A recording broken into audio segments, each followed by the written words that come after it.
This JPS meeting to order. We have a quorum. I do not know if Supervisor Flom is going to be here, but regardless, we have a quorum, so we're good to go there. We're going to get right into it because we have a rather full, fun evening, right? So I know, like for those who are like first, like Natalie and others, you can stay for the entire thing. So you don't have to leave when you're done. I just, people sometimes ask, like, can I stay for the entire thing? Sure. Alrighty, so with that, we're going to move to item number 2. Consideration of minutes from August 8th, 2022. And September 12th. So I want to do those as 2 separate motions, please. I'm going to move for the approval of the minutes from August 8th, 2022. Second, we have a second. Any discussion? Okay, all in favor, say aye. Aye. Aye. All opposed, nay. Ayes have it. Then I'm also going to do a motion right away. I'll place a motion to approve September 12th, 2022 meeting minutes. With a second. Any discussion? With no discussion, all favor say aye. Aye. Opposed? Right, that passes.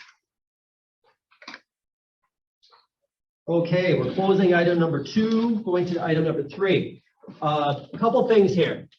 Usually, at least for the last several months, we've had 2 opportunities for public comments. We're going to suspend that for this meeting only, and we're going to have just 1 opportunity for general public comments. There's a caveat, and that is that I will allow questions from the public as we go through budgets, but I'm going to have a very tightly shut that. But I do want to have an opportunity for our public or other members to ask questions for clarification.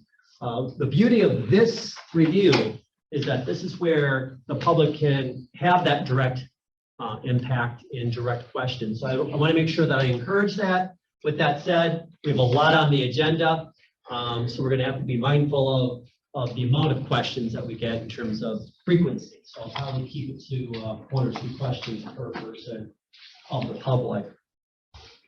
Other than that, I am going to move item number 18 to the next JPS on further thought. I just don't think we're going to fly through this, which is fine. I'd rather not rush that conversation, just focus on the budget for this evening. And then just as a note, the next meeting is Monday, November 7th. We are now on that rotation of the first Monday of the month at 6. So today is actually the first of those meetings, but we're going to continue that. Items for that meeting we'll want to have submitted by Monday, October 24th. Again, that gives Corporation Counsel and the clerk's office as well as myself time to review and put it all together, so we're not in a rush in doing amended agendas, which now the last 2 agendas, I don't think we've had to do any amendments to the agendas. That's fantastic. So with that, I'm going to close item 3 and move to item 4 on the agenda. Public comments on the agenda items or any other item that would be within the jurisdiction of Judiciary and Public Safety. I'll start with the people in person. Anyone want to say anything? No? Okay. Anyone on Zoom? No. Okay. All right. So we are going to close number 4 on the agenda. Item 5, communications shared by committee members. Yes. Advisor. I, along with you, attended the Wisconsin Counties Association's annual conference, And one of the forums that I attended to that I felt was probably the one that had the biggest impact on me was the one in regards to focusing on mental health within the county. And they had actually three people that spoke there, one from Milwaukee County and two from La Crosse County. And La Crosse County had a model where it was considered to be like what they considered to be a mental health response unit, where they had a law enforcement officer who was plainclothes, not uniformed, driving either a personal vehicle or just an unmarked county vehicle, along with an embedded social worker. And I believe there was a third person, either it was a therapist or some other county employee, could be another social worker, that responded to calls that are related to someone that has a mental health condition. When I was very impressed with how with their model, because it wasn't just those three. It was actually just it was a team of people. But they did a lot of follow through after the calls for service, which I felt was monumental. So things such as, are you taking your medication? How is, just how are things going? Connecting that person to local services within the county that would help mitigate any future calls for service later on, and also was, to help, with public safety overall. And so I took that and, I had some questions for the sheriff about that, and Sheriff Motz, over his phone call with me, said that he is certainly open to the idea of having an embedded social worker as well. And I went to Dr. Topol at Director of Human Services. He did say that the county is actually already starting that with the Oshkosh Police Department. So it's going to be something that's starting in 2023, where it's going to be 50% funded by the city of Oshkosh, 25% funded by the county, and then the other 25% is funded by grants. And they're looking at how to go about it, and what they are already seeing some efficiencies and some inefficiencies with it. What Dr. Topol would recommend is that they have a year of doing this with the city of Oshkosh, so they can see what works and what doesn't work, and actually take that information with the county to look at going forward for the 2024 budget. So this is something that I told Dr. Topol I'm certainly interested in. That's something I'd like to know how many calls for service, just getting into the weeds on this, and then figure out what would be the best course of action for the county in 2024. So that's the one big takeaway that I have. That's all I have. Thank you. Supervisor Isaac. Thank you, Mr. Chairman.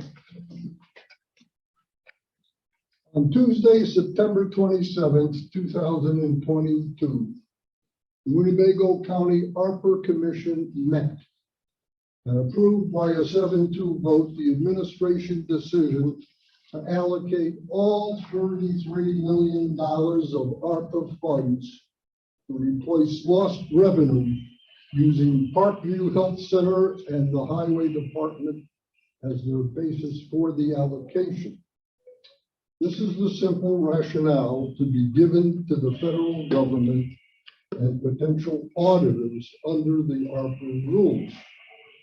The Director of Administration went on to describe a special fund to be set aside using ARPA funds for distribution for approved projects at the county's own speed and timetable. We also distributed a 3-page list of department asks for which money is requested. One thing is clear to me, that while lost revenue is one class of loss for which funds may be allocated, it is purely a legal fiction when contrasted to the over 4,000 projects for which NACO reports money used by municipalities over 250,000 population. $33 million loss of revenue for Winnebago County is patently excessive. Dane County claimed $20 million loss of revenue from an allocation of $105 million. Milwaukee claimed $4.5 million of lost revenue from an allocation of $183 million. And Cook County, Illinois claimed $50 million revenue from an allocation of $1 billion.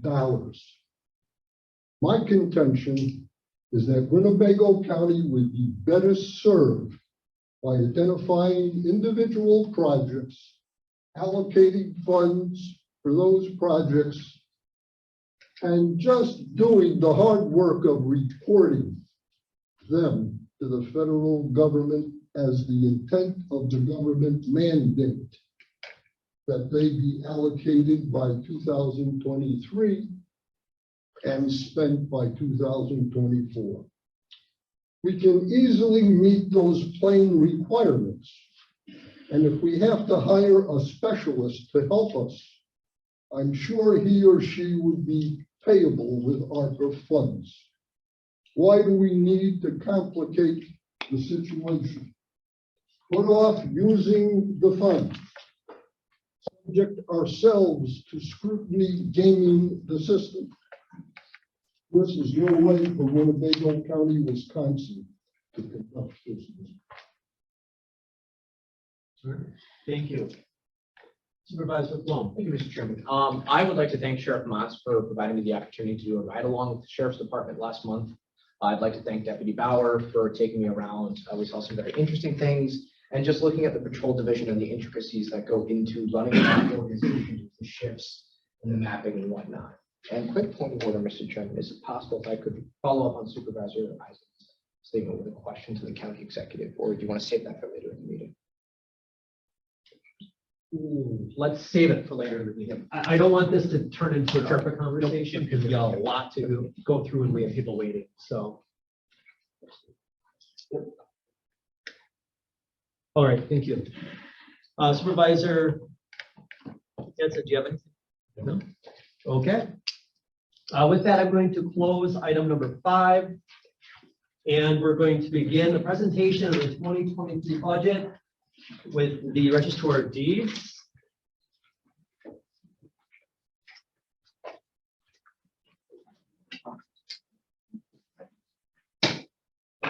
If everyone got the handout.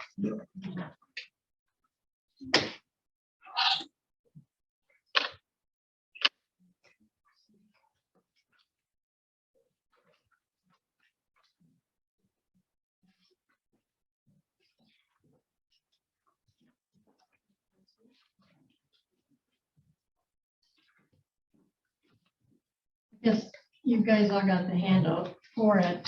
So I guess I'm going to start with, I'm not on the tax levy for the new people.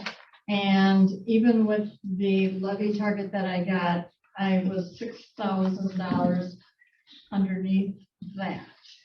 So my thing is, I'd like to ask if you guys have any questions with my budget. As far as, then I can go from there. We'll just, yes, Supervisor. I would just say, Natalie, keep up the good work. Thank you.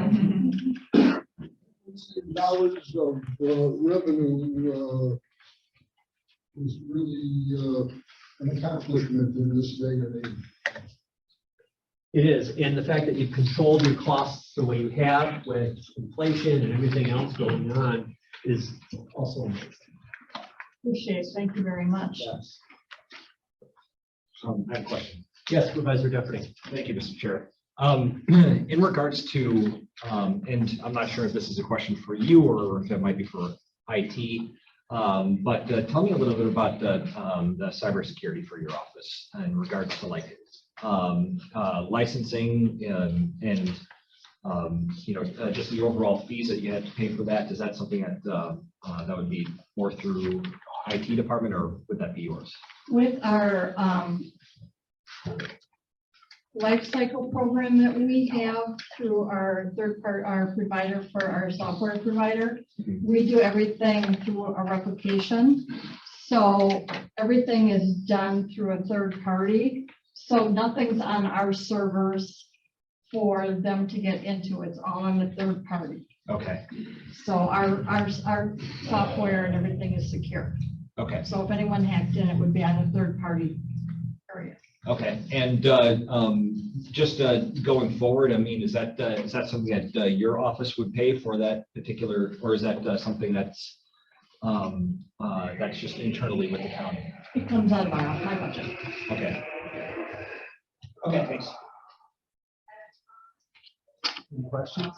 Another question? This one is fantastic. Okay, and then just for a few things, you guys were at WCA, and I don't know, did either one of you attend the first one, which was like 8 o'clock on Tuesday morning or whatever? It was bright and early. If you know, that one dealt with what it's like either Daniel's Law or the Chris Law. That is, if anything does go, well, it will eventually go forward in Wisconsin because it's just a matter of it will go forward. That is covered in the Register of Deeds office. For my office, is covered in my life cycle program. So as far as my office is concerned, whatever fees are involved will be covered with my program. So for the benefit of those who may not understand, could you just give like a 30-second overview of what that is? Life cycle is for the federal government is to, like, if someone wants, like a judge or whatever wants to protect their identity and where they live, they can apply for this program to hide their address and that stuff out of the system, which is really difficult to do, but there is a process involved in doing it. And the Register of Deeds office is one of the front runners in working in Wisconsin and setting this up. So it's done in a proper way that actually we can manage it. And Because this was a judge who was murdered, right? yes, No. the son was The son, murdered yeah. in one of the areas. So it really, yes, out east, right? So it really does point that this is something that we really do need to make sure that we're protecting. Right, and the Register of Deeds office is one of the ones, Brown County and a couple other counties are heading this up with our software provider. And they are writing up legislation to go forward with it. Going off models of other states that have done this for things that have worked and have not worked. And so we're hoping that if this does go through with the federal level, when it comes down to the state level, we will be on the head of the game to be able to present something. But I just want you guys to be aware of that if there's something that does go through in the Register of Deeds budget, mine is all covered. If anything does go through with my life cycle program in my budget. And the only concern that I have in my office is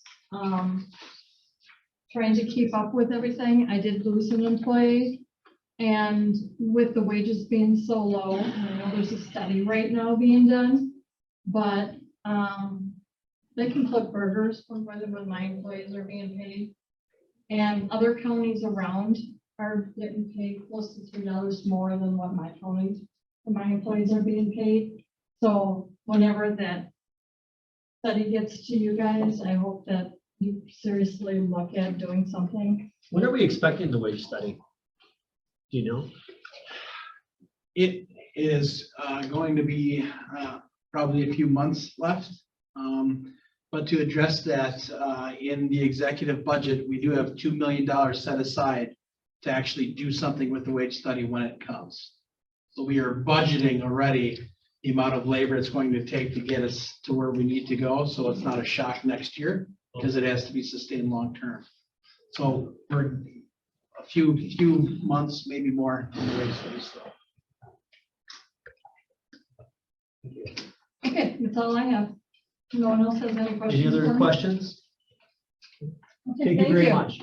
Thank you for letting me go first. Absolutely, absolutely. Again, Natalie, if you want to stay, don't feel bad. Don't feel Bags under my eyes. You bet, you bet. Thank you. And, you know, I'm remiss, for those who are brand new to the process, I wasn't actually going to talk about that really brief. The budget process that we're in right now It began, about 2 months ago, with the county executive's office. He sets the initial targets, works with the department heads to establish their budgets for their departments. It then comes to a review, and that's what we're doing today. This is a great opportunity for us to learn more about it, ask questions, understand within our jurisdiction what's going on and what they're expecting and those kinds of issues. We can certainly give feedback tonight as well, if we have any areas of concern. But the actual budget itself is approved during the budget session, which begins, actually it's Halloween this year. So it begins that, on the 31st of October, and runs for 3 days, max of 3 days. Sometimes it's 5 days. Oh, that's right. That's right. But we don't necessarily mean that we'll go through all 5. I think last year we made it, I think the 3rd day, right? So there is that.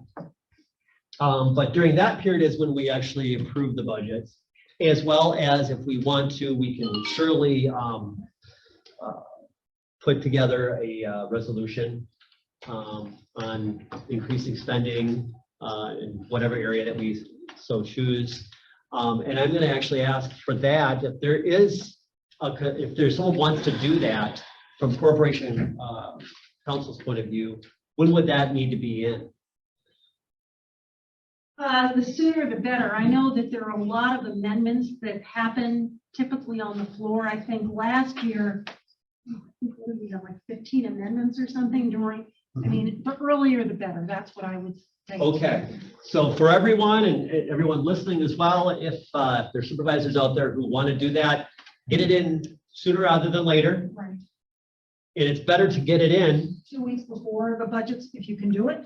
right versus even doing it on the floor, because it takes more time when we do it that way as well. So Supervisor Defferman? Yeah, I have a quick question. I mean, I'm wondering if usually the second day is county government day too. And I don't know, maybe does it land on November 1st this time around? I don't know.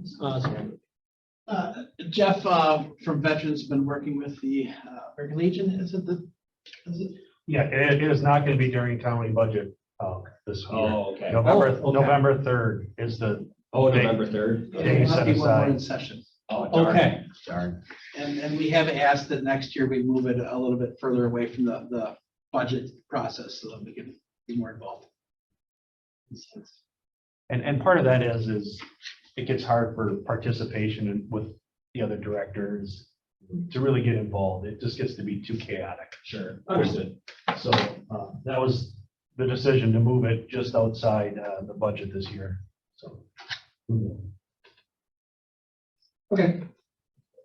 All right, so I'm going to formally close item 6. I should have done them prior, so thank you very much, Anna. And we're going to move on to item number 7, Corporation Council. Thank you. I think what would be the best way to do it is to basically go through the material that each of you were provided.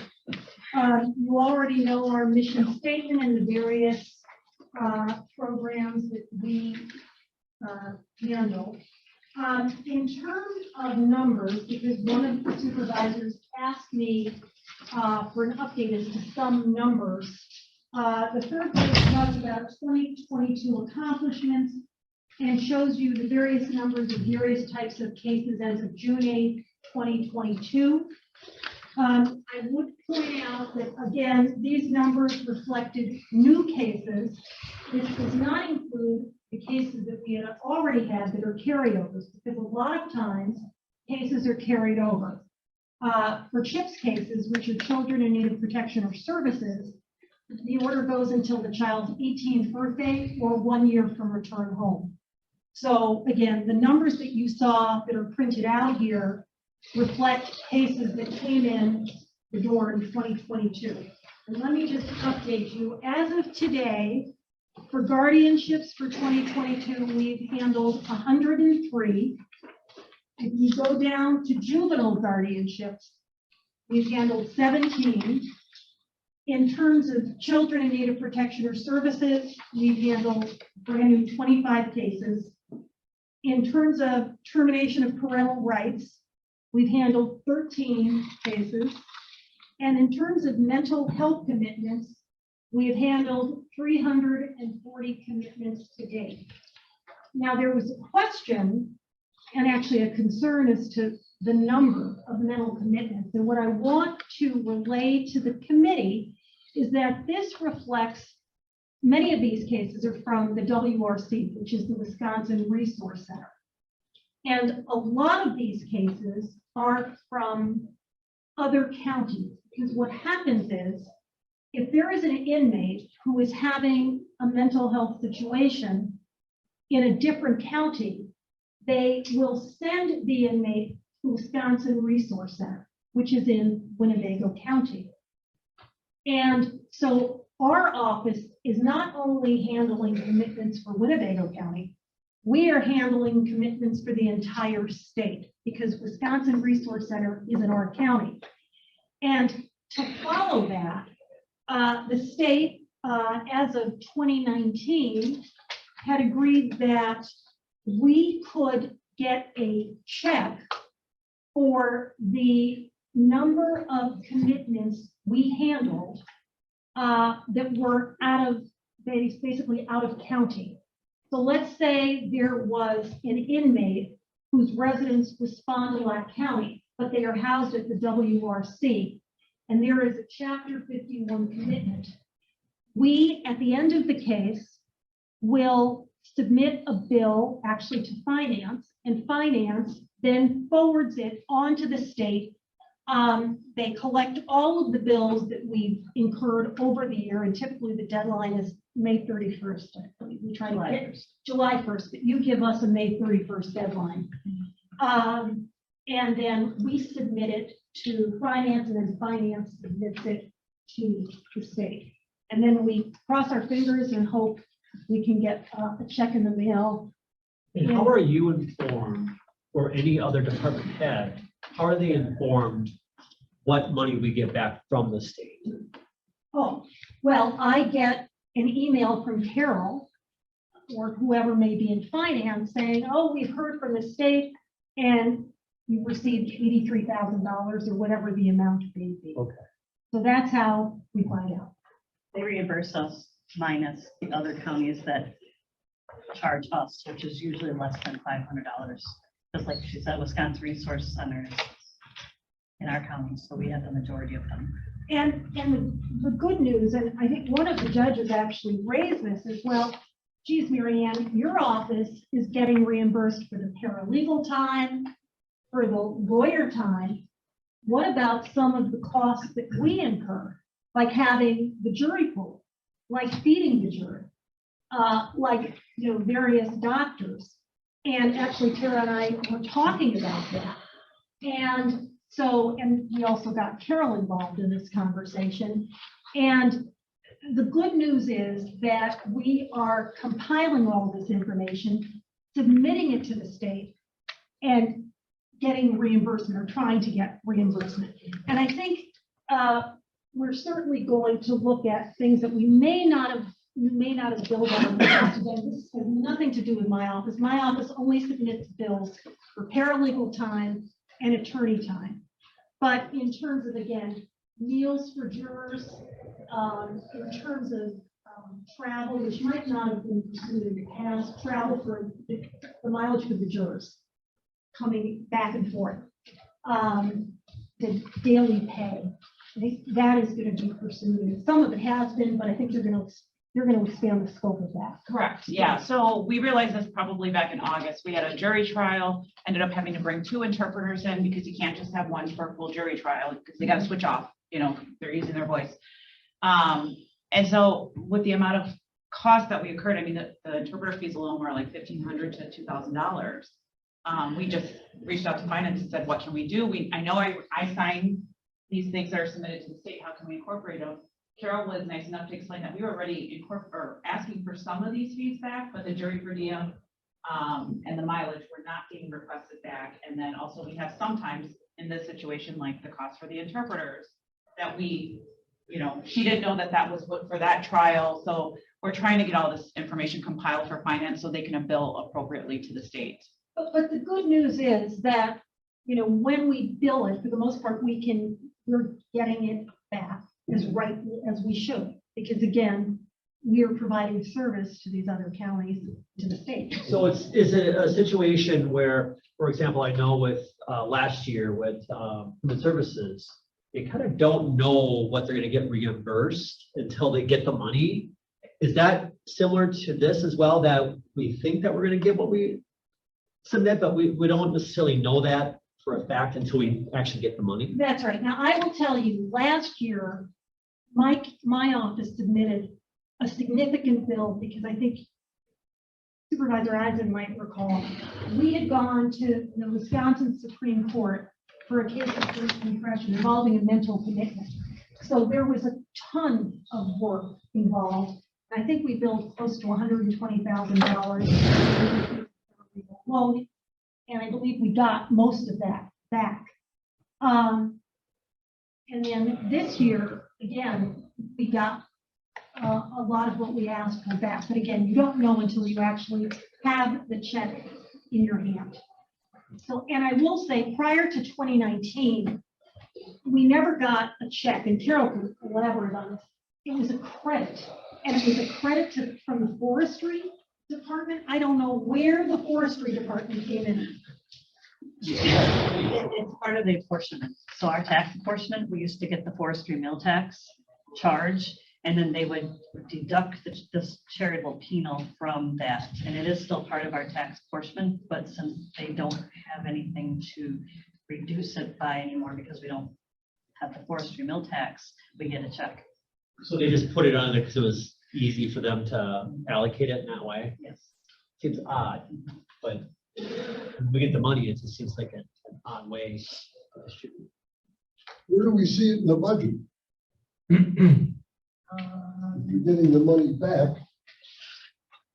The intergovernmental services, Sure, if you will go, for instance, to, I can find this one, in the revenue. If you go to intergovernment services, so the first page under revenue, it's like the third heading, you see intergov services. And then you'll see cost share municipalities. So 43016. That's right. So if you go to, well, 2023, it says 82,000, right?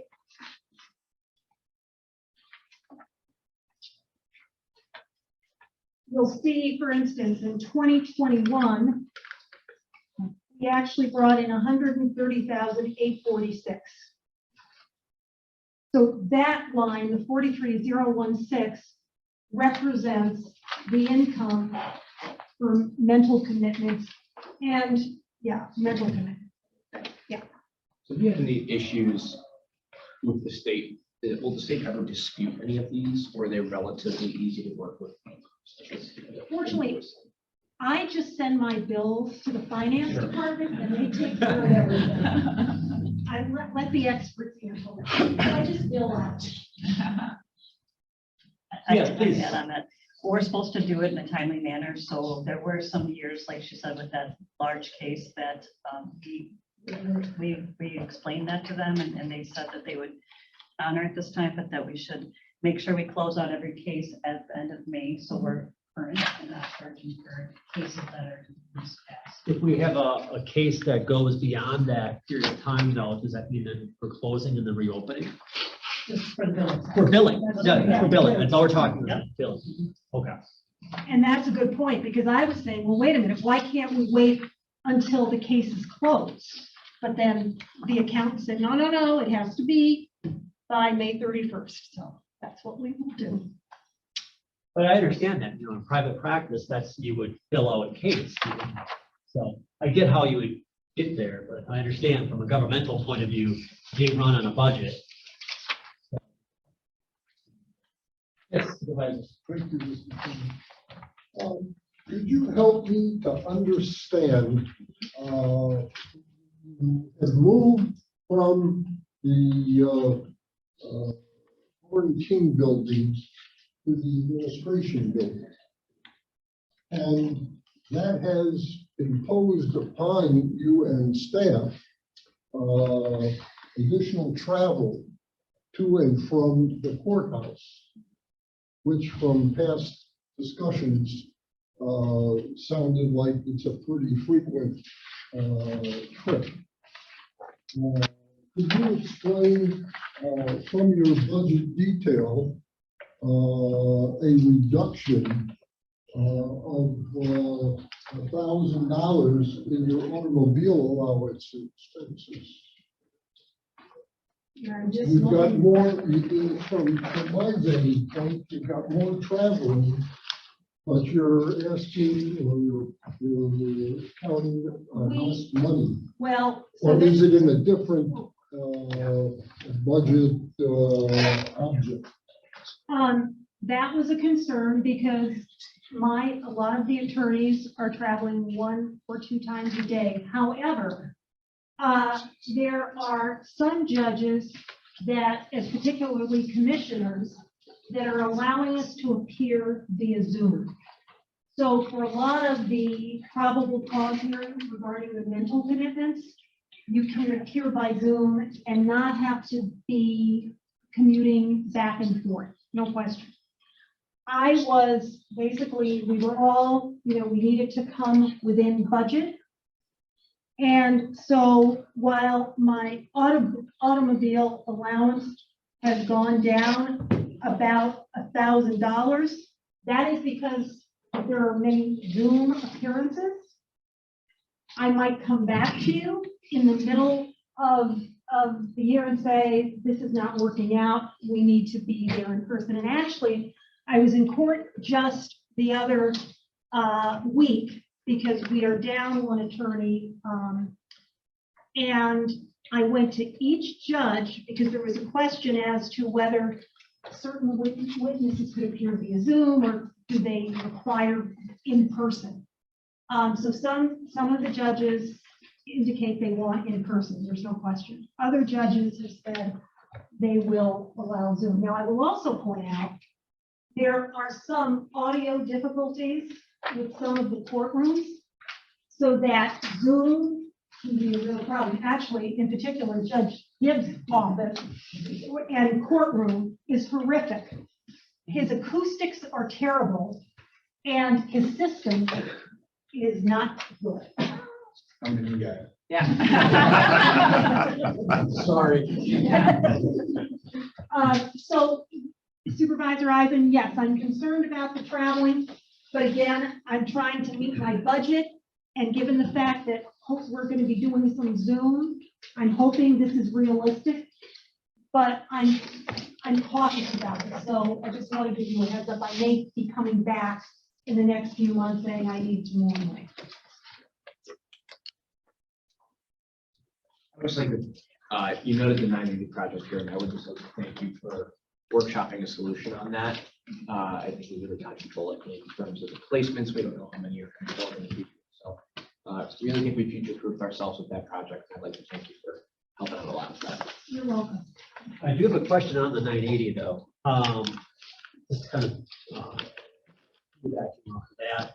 Do we have any better idea at this point what our 980s will be? Because I know that it's still nebulous. There's any clarity, or is it still? It's basically a moving target. It's a very fluid situation because you never know when someone is basically going to come knocking. There is a 980 that we are aware of, and we are doing everything we can to get housing. As you know, the county board voted to put money together, and I'm working with Mike Elder. In fact, he was meeting with the city. We've been trying to get plans from the architect because obviously the plans have to be going to the city, even though this would be on our property, it is within the city jurisdiction. There are variances and we have to get permits and that type of thing. So at this point, I'm only aware of one other that needs housing. And it may be when it's appropriate, It might be good to have an update on the facility side for JPS, maybe in a few months, maybe after the year, just so we have visibility on the progress. Yes, Supervisor Jeffries. Yeah, thank you, Mr. Chair. A question in regards to the computer software. I see that the 2023 executive is 49,851 compared to your request of 450. I'm sorry, what number are you at? That's on the budget detail for computer software 53006. Hold on. 5, 3. Yeah, okay. Yeah, I see the 2023 executive is 49,851 and Mhm. the 2023 request is 450. That's a pretty big discrepancy. Sure. What is that? That is the attempt for us to reduce our paper footprint. One of the requests that we submitted to the county executive was for office management software, so that we can basically, to continue to provide high-quality services, purchase legal office management software. So this will basically allow us to have a legal files license subscription for 8 users, which would be 3 attorneys, the 4 staff, and an IT person. It would be training and implementation. There would be hosting services. There would be an enterprise configuration, mobile application, and e-discovery download modules. So basically, again, we are trying to reduce the paper footprint. And this is basically, that is where the $49,000 figure comes from. So let me just, and correct me if I'm wrong. So how this works is she submits her budget and then has a wish list of several items and an addendum to the budget. I believe there was 3 or 4 items. Four.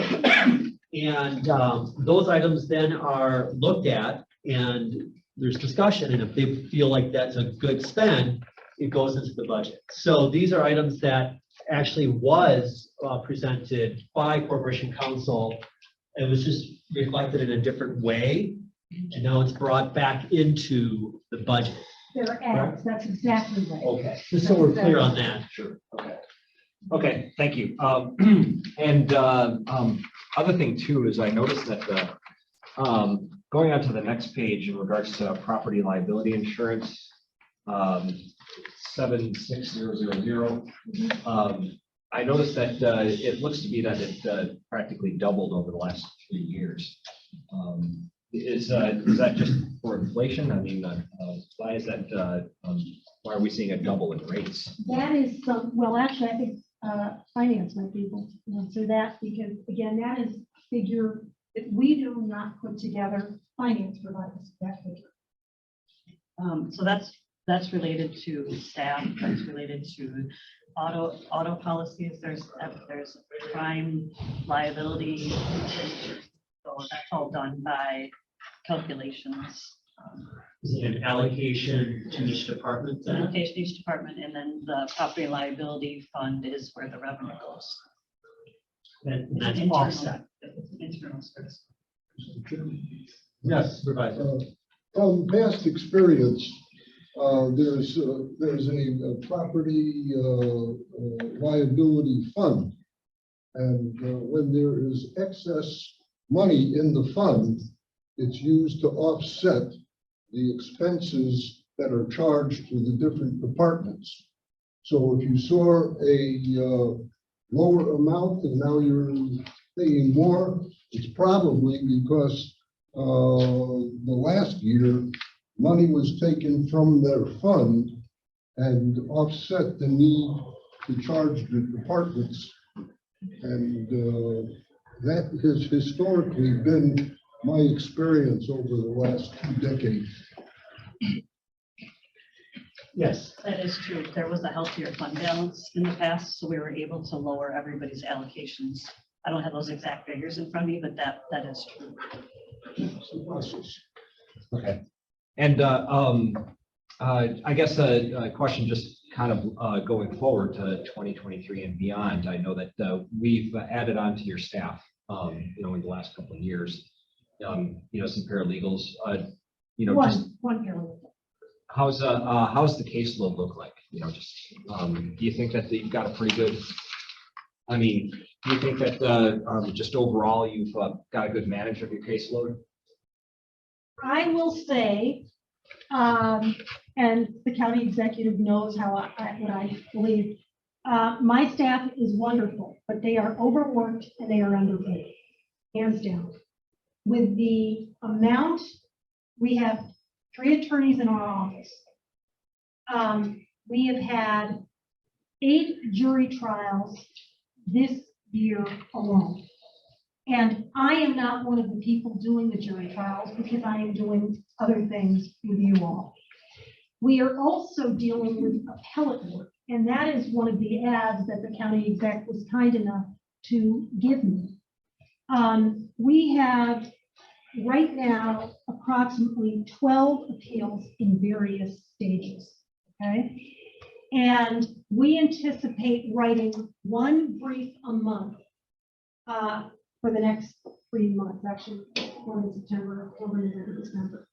And each brief can take up to 40 hours of lawyer and paralegal time to put together. So we are doing the best we can, sort of following Natalie's statement. We did have one person who was with us, an admin assistant for 1 month. And one of the main reasons she left was because she could go to another government entity and make significantly more money. That's that. So again, I have a very talented group of people. They are incredibly efficient. And I appreciate the county executive agreeing to bump up our legal fee account, because what we are trying to do is basically farm out some of the work so that it could lighten the load for our office and make for a better environment. Is it possible that in the future, and I don't know if finance has had these discussions with state, if the state would just provide for our county specifically an attorney to handle these commitments, given that most of these come from other counties in the state? Is that something you can see in the future, or has there been really no discussion about this? No discussion. I will tell you, other counties have pushed back and do not, an argument has been made that, well, if it's from Fond du Lac or if it's from Maine, why aren't their attorneys handling this? Waukesha is a prime example. And they're saying, well, no, the person is now in Winnebago, so this person is not our problem. So, yeah. But again, I'm very appreciative for what I hope we So on that, in that vein, so there's always a concern after you do a budget. There's always that there's those 1 or 2 things that concerns you, like a whole. Do you see anything that you're concerned, anything that this committee should be aware of as you go into 2023 or into the budget process for 2023?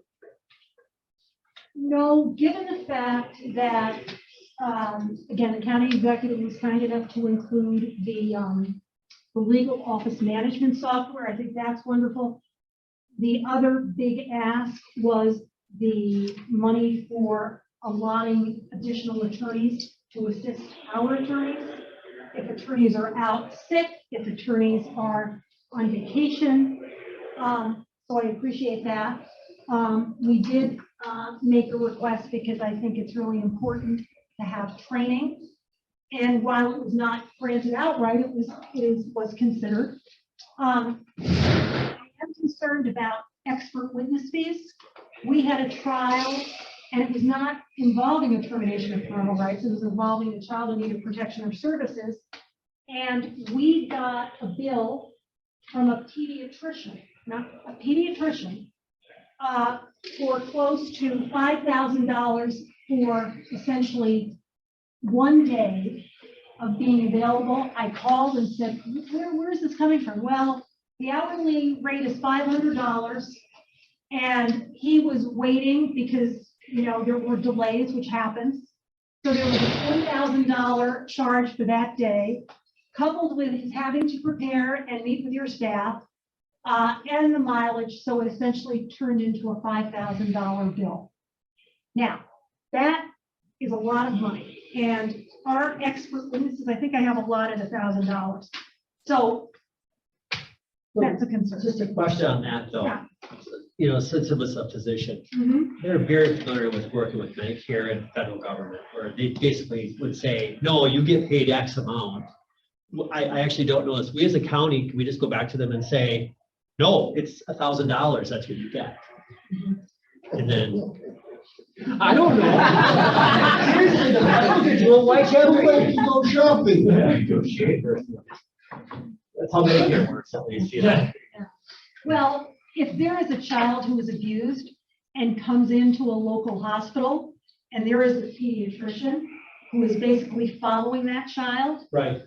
and then there is a case, and then let's say the parents are saying, oh, there's no abuse, so we're gonna have to go to trial. And I need that doctor. I can't get a different doctor. I need the doctor who saw that child at 2:00 in the morning in the emergency room and who followed that child. There's not a lot of room for negotiation. I get it. Yeah. Supervisor Hanson, did you have anything? In addition, they've already been addressed. Thank you. Great. Any other questions? All right, thank you. Oh, yes. If I may, just on Mary Ann's concern about the expert witness fees.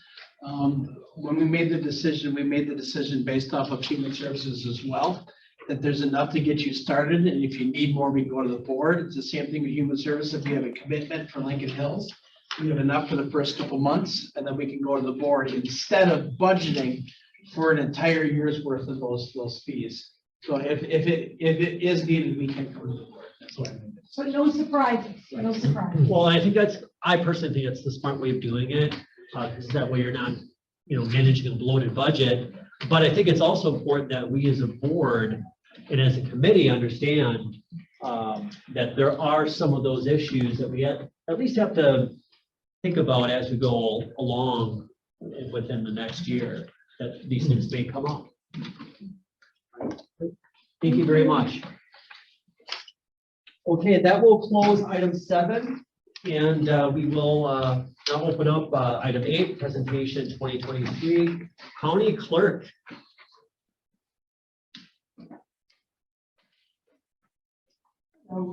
Hello. Hello. I don't know, I'm having a blast. I just wish she'd gone on and on. I was just, we could have had more time. Oh, don't worry, we have questions for you too. No, I guess that's probably what I was thinking. I mean, I don't want to go step by step through this, but if you looked at what we had as far as we did come in over what we had recommended, but that was only because they let us add in things like office supplies and postage. And I mean, because of the increase in insurance and wages, we were always trying to stay at what our target was. So we had to ask for basically everything. So that $12,000 that was an add-in, those were for postage, printing, office supplies, membership dues. So anyway, if you had any questions on that, Now, 2023 for your office, election-wise, is a pretty. correct, but down to 2. Odd numbered years, we just have spring elections unless some special election will be called at some point. But yeah, so our election budget does go down in the odd numbered years. Any questions? Supervisor. Thank you, Mr. Chairman. I'm going to defer to goals and objectives. We interpret item 2 under goals and objectives. Transition to new leadership is that's your notice that you're going to retire. That is my notice I'm going to retire, yes, so, it's the end of February.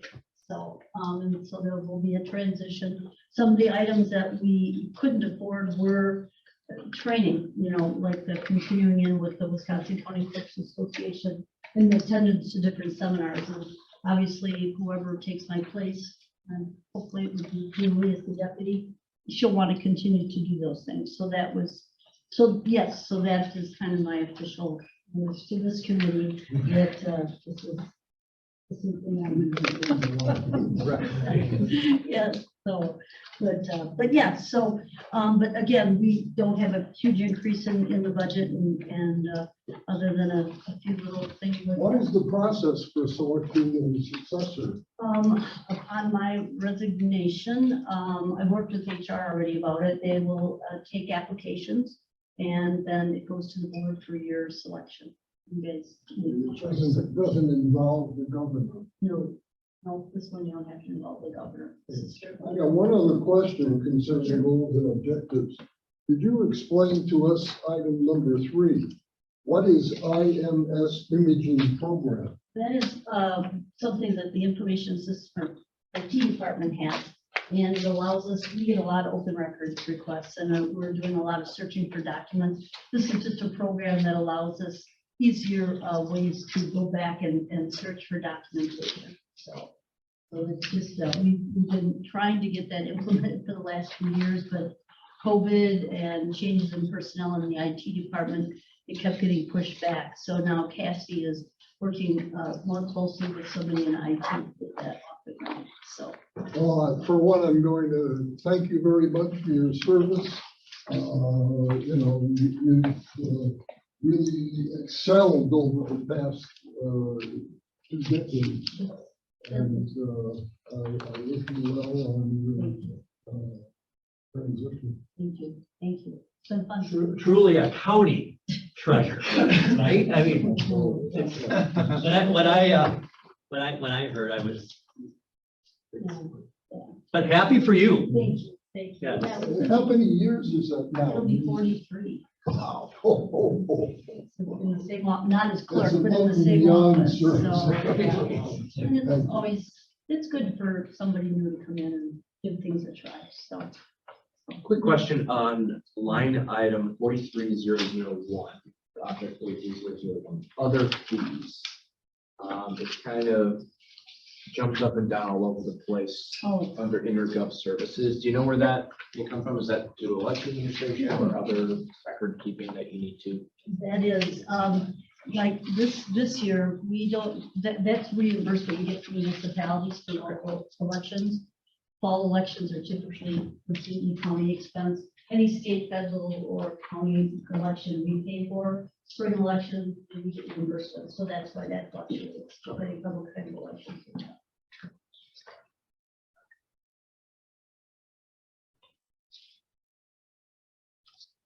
Any other questions?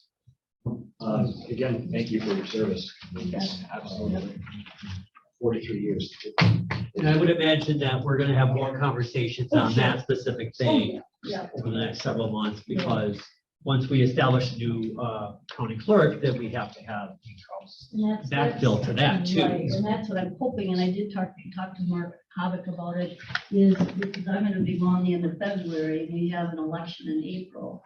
And so we're hoping that you can get the appointment of the clerk meeting in time that they can post, because I'm hoping there'll be like a domino effect maybe in the office, that the position that we finally end up having to fill could be filled by the first part of February, so there's, because there will be an April election. Right. And so, yeah, so it'll be important to make sure they're fully staffed. So. Yes, Supervisor. I don't believe that you started working here when you were 12. I was 7. No, I'm gonna get that big 65 this year, so after all those years of working, it's time. Thank you, and always thank you for always been wonderful working with this committee. Wonderful. Thank you so much. Thank you. Thank you, Sue. Okay, with that, we are going to close item 8 and move to item number 9 on the agenda. Veterans Department.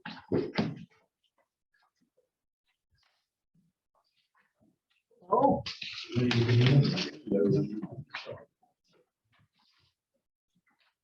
That's everybody to see. His office is a smaller office, just like my people who are up here before me. Myself, have a deputy or benefit specialist and an admin associate. We have 2 offices, one in Oshkosh, one in Neenah. We're involved with the human services building. We did come under 27,000 underneath our target. I'd like to say it's for my fiscal prowess, but it's more or less from, we had 2 people that left. One retired and the other one was a longer tenured benefit specialist that left for a better paying job. So the people that were brought in come in under a lower cost.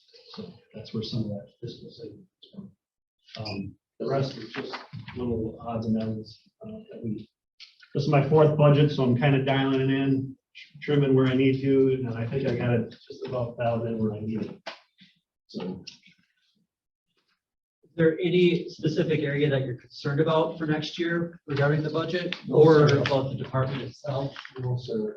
We have no big needs right now. As far as big purchases or anything like that, we're sitting good as far as things that we need. Any questions?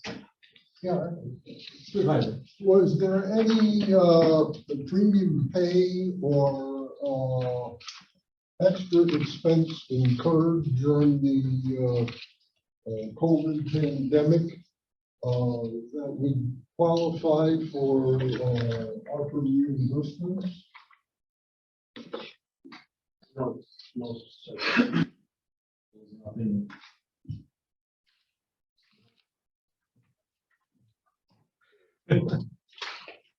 Okay, yes, Supervisor Hanson. Something that I would like some clarification on and where we can possibly help is, I don't know if this is veteran services or maybe both under Dr. Topol. I am very concerned that the number of 22 a day is actually higher than that. And I want to know what resources you need or want in Winnebago County.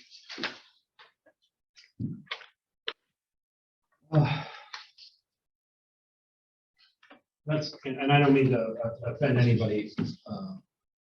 22 a day is a very old statistical data.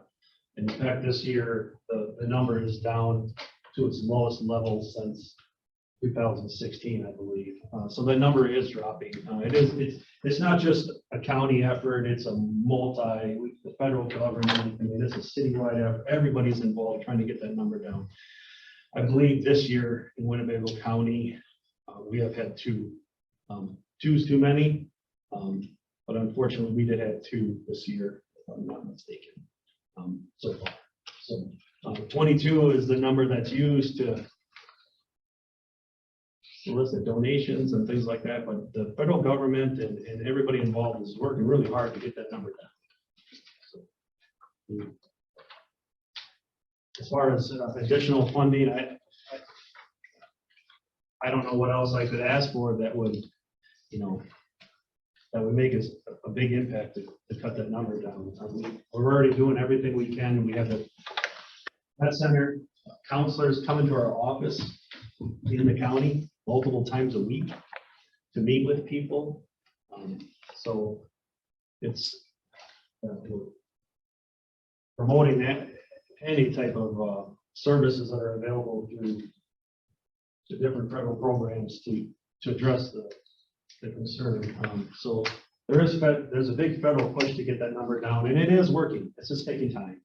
Unfortunately, the 2 that we did lose, I'm not going to use names or anything like that, but one had stage 4 cancer, no family, and he did not want to go to the respite. The other one, we had absolutely no contact in our office with. He was not enrolled at the VA health clinic in Appleton, basically nobody knew about them, which is unfortunate. So it seems like the ones that we can latch on to and get a hold of and help, and we're doing it. It's some stragglers that we're just not aware of. So it's going to be a massive it's a commercial, but a big push just to get the word out that the service is available. So the VA will not turn anybody away from mental health counseling. Anyway, it's a matter of finding them and getting them to the right people. So that's been our focal point. This last year was outreach. We did a lot of outreach this year, getting communities, the rural communities, trying to find these people that are missing here and there. So it's gonna be our focus next year also. Is there anything that this committee or the board can do to help get that word out?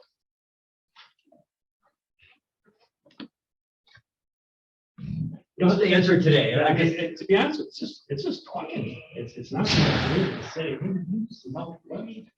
Let me make a phone call to our office and then get us in contact with them. It's out in the street is where you're going to find these stragglers. It's not going to be the people that are coming to our office. Those are the ones. County executive, you have a ad? Yeah, and I wanted to respond a little bit to you, twofold. Number one, Director Buchholz was challenged to get out to the county to find the vets, and he did some satellite services in Gwinnett County and in Auburn, which we weren't doing before. We managed to actually reach quite a few people by getting out to the communities and going to find them. The second thing is that veteran services have moved into our human service building. So when a veteran comes to the county, it's no longer, this is your line, and here's everybody else. We can wrap the county around them. So they have access, and Jeff's team has access to crisis counselors that are on scene that they can get access to that day.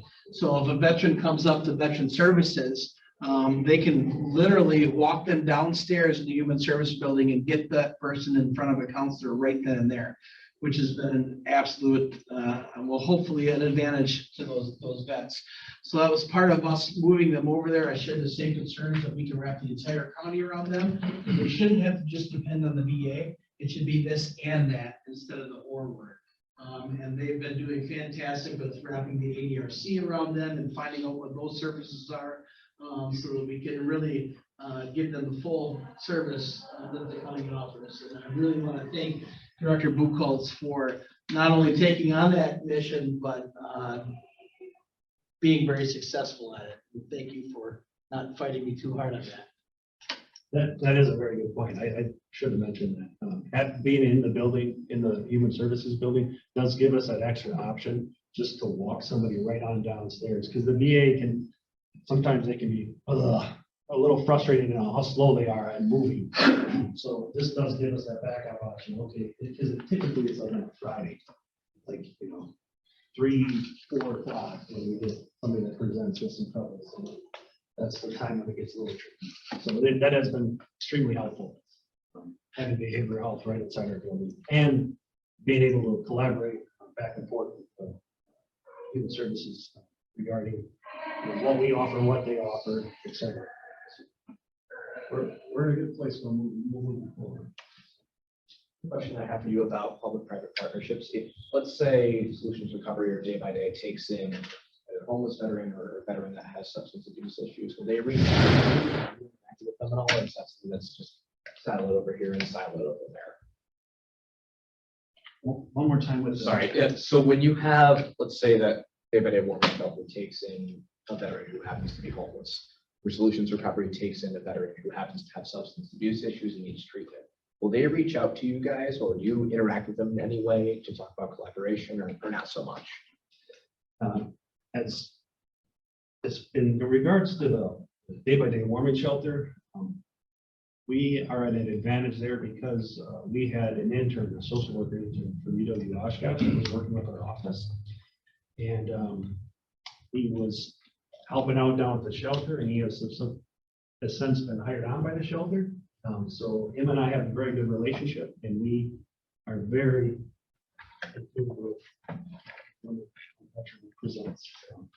Also, the Wisconsin Department of Veteran Affairs Veterans Outreach and Covering Program, they have a representative here. Well, we cover the whole state, but there's multiple representatives. And ours visits the shelters, the different programs out there. And anytime they refer to us for things that we can help with, and we refer to them things that they can help with. So to answer your question, I think we're in a good place, especially having somebody that used to work in our office at the shelter now. Been amazing. And we're not caught off guard when somebody presents to the shelter. Thank you. Any additional questions? Before we close, I just wanted to just reiterate, if there's anything that this committee or the board can do to help you in your efforts, please let us know. We're here to help you. Just, don't be shy. So, all right, great. Thank you very much. Thank you. Okay, we're going to close item 9 and open item 10, which is Child Support Agency.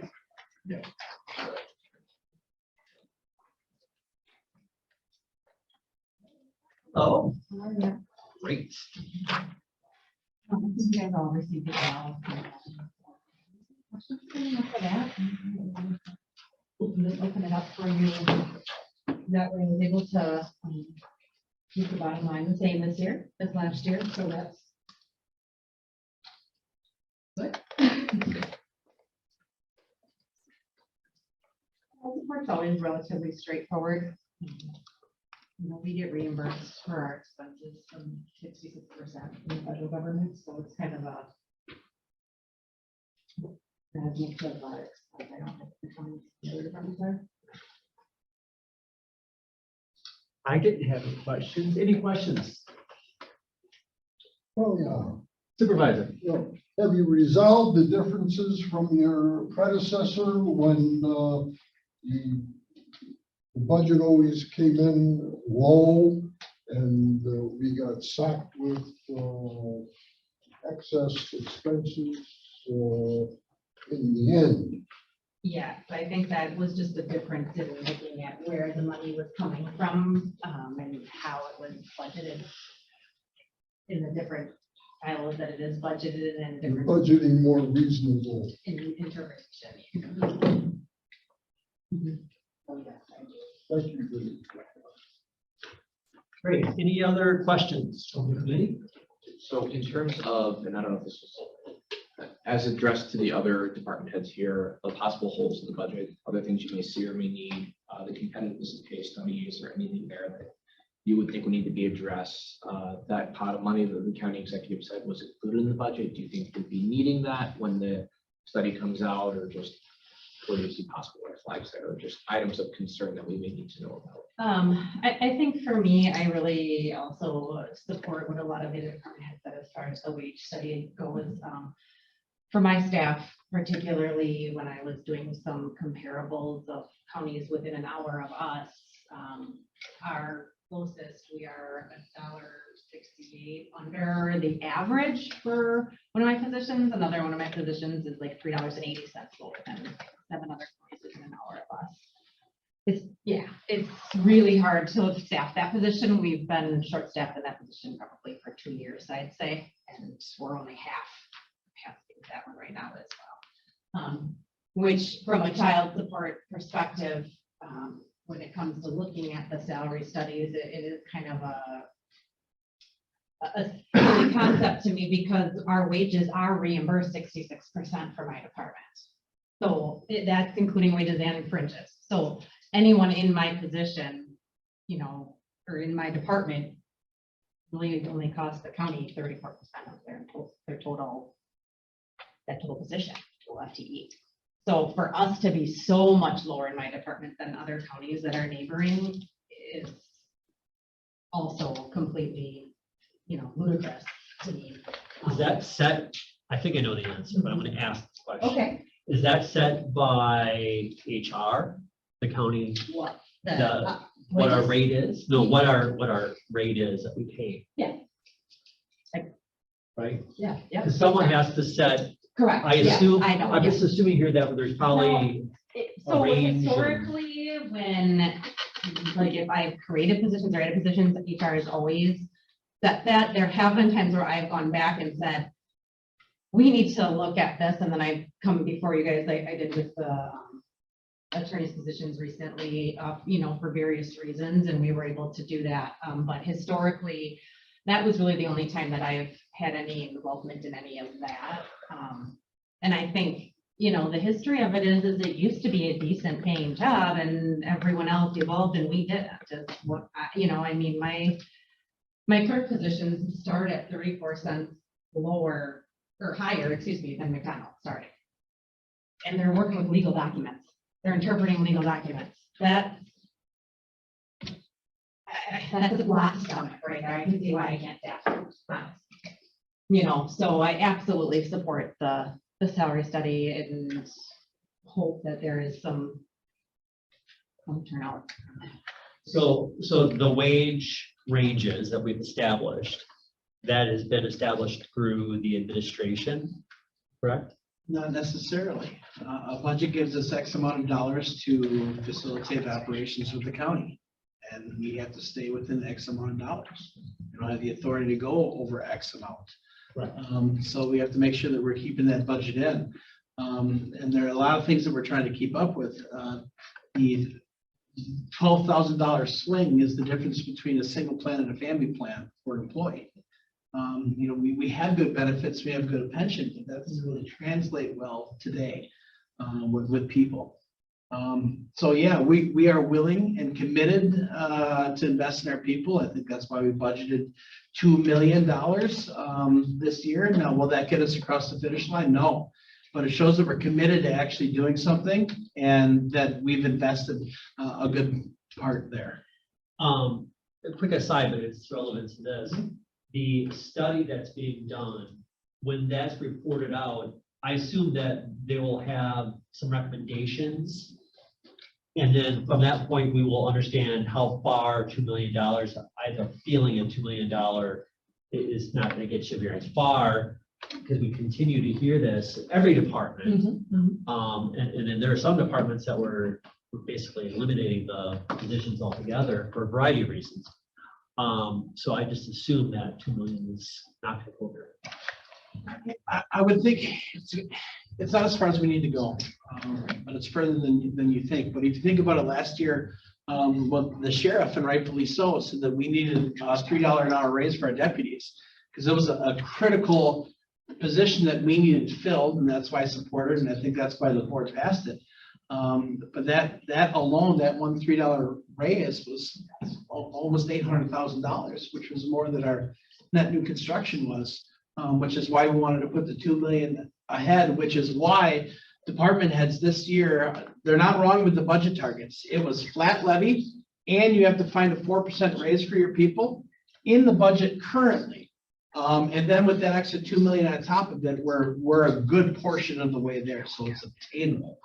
It's an obtainable goal. It's not a fairy tale that our people have to just believe in.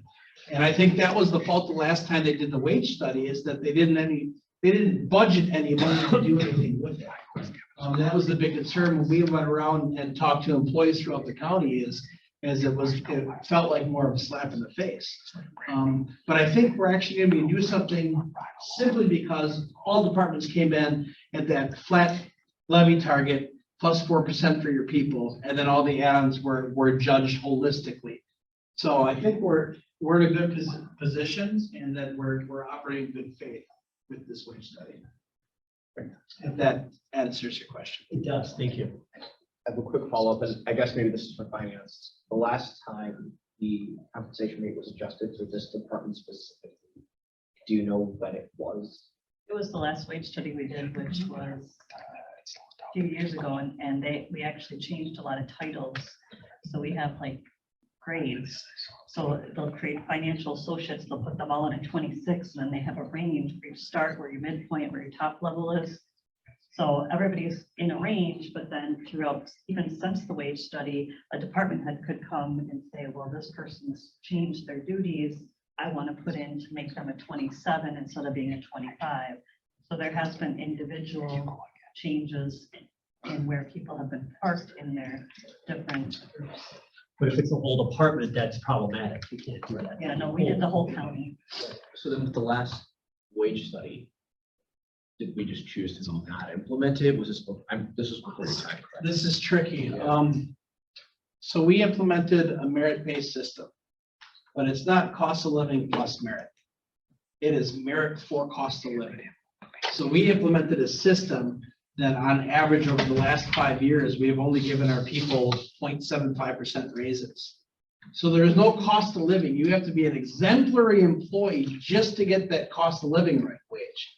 So we created a system that is designed through time to keep pulling us below market. So eventually, this is something that I would urge the board to take a look at and consider. I believe what happened, and Supervisor Eisen, correct me if I'm wrong, but we came forward with a wage proposal to go to a merit pay. And on the floor of the board, the cost of living portion of that got cut. So it was just the merit pay is the only thing that passed. And I think that is a concern that I've had from a lot of employees, that's something that needs to be addressed. So even if we adjust wages with this wage study, we still have to take a look at our compensation plan and figure out how that can keep us within market going forward. Otherwise, we're gonna have the same problem in 10 years. Well, I think you need to have that conversation at the same time. Correct. Honestly, I don't know how you can't. I think we actually need to address the strategy piece of it and how that's looking, and then we can start talking about the specifics that follow from that point. And I can also just, you think about 5 years ago when inflation was around 1%. Okay, it's a little painful, but now we're looking at inflation that's, significantly higher, depending on what you look at, between 8 and 9%, which puts you way under. And as you said, we're a step above nonprofit operating at that point. I know the last time we did it, the transport department was impacted and they did get an increase that was rolled in the wages. So even with that, we're still $3.58 below the average in our surrounding counties. And of the 12 counties I asked, 7 of them told me they're in the process of doing their own wage study or starting it in the near future as well. So they're also only looking at going up. Right. As well. And my overall arching concern is, and I'm going to say, because I sit on JPS, but these are all critically important departments, essential. And I think we as a county need to make sure that we've set up all of our people, especially within JPS, all of those departments, we need to make sure that they're set up for success, because that impacts every single person, every single day in a fundamental way. If I would just challenge that all county employees are essential. Yeah. In what they do. I'm just saying, because I only focus on JPS, so I can't see. Correct. I'm just saying Nope, that. I get it. Yep. You mentioned that 66% of your wages are reimbursed. Is that by, what else the State Department, but also with HHS on the federal level additionally? So that is on the federal level. So child support is federally required program. Right. So we are reimbursed from of my FTEs, not just my wages. Okay. So it also includes benefits. And has HHS adjusted that number in all recent creations? Has HHS moved that number recently, or are they going to stick with 60? The reimbursement percentage. The percentage? No, I believe that's staying the same. Yeah. And do they pay the full percentage? They don't play games with, like, well, we're gonna give you less than that amount. Not for the reimbursement from the federal. Okay. No, that always is consistent and it stays the same. The performance measures that we get 100% of, that is adjusted.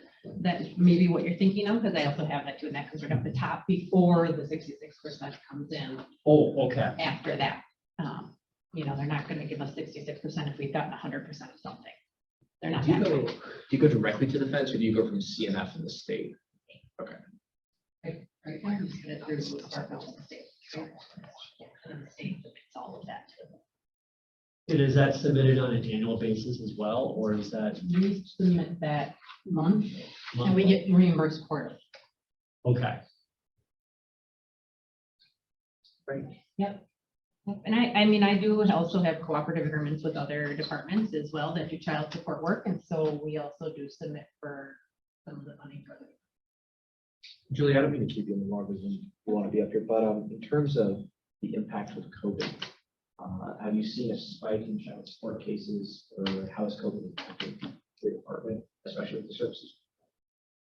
I wouldn't say that we've seen a increase in cases because of that. I mean, it's always been pretty consistent, you know, that's remained the same. And I think we did have to prioritize how to kind of get caught up on some of our backlog that happened and what we were focusing on, what types of cases. We're getting there at this point. We're pretty much back. So. Yeah, absolutely. all right, any other questions? Thank you so much. Thank you. Okay, we're going to close item 10 on the agenda, and we're going to open up item 11, emergency management.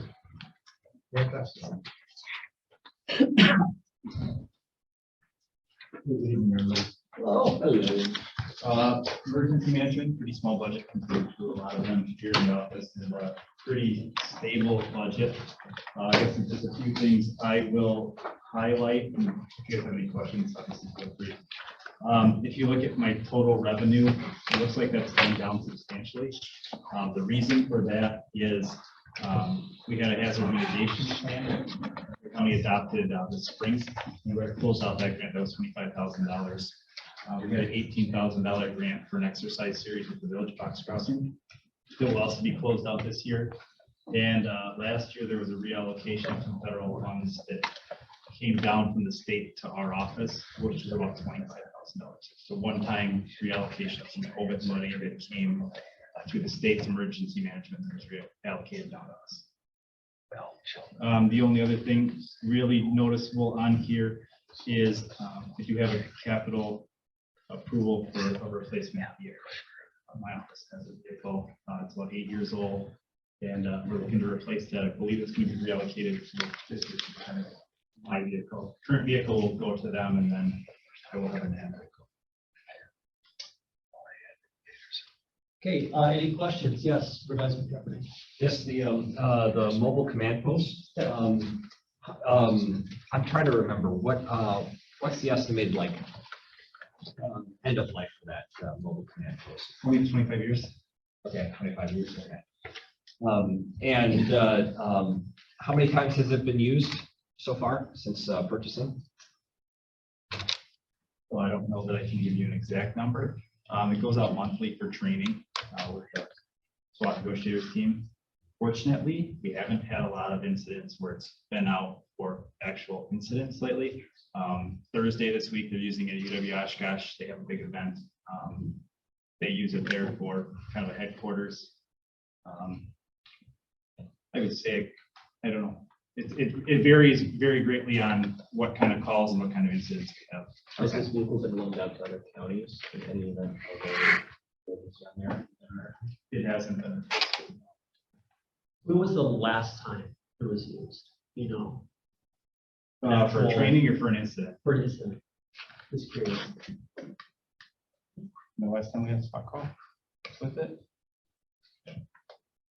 I don't, not offhand. I mean, I don't want to give you bad info. Yeah, We average about 4 times a year with a call that we will use that for. We have high-risk warrants, but we don't always use it for those calls because they're over so quickly typically.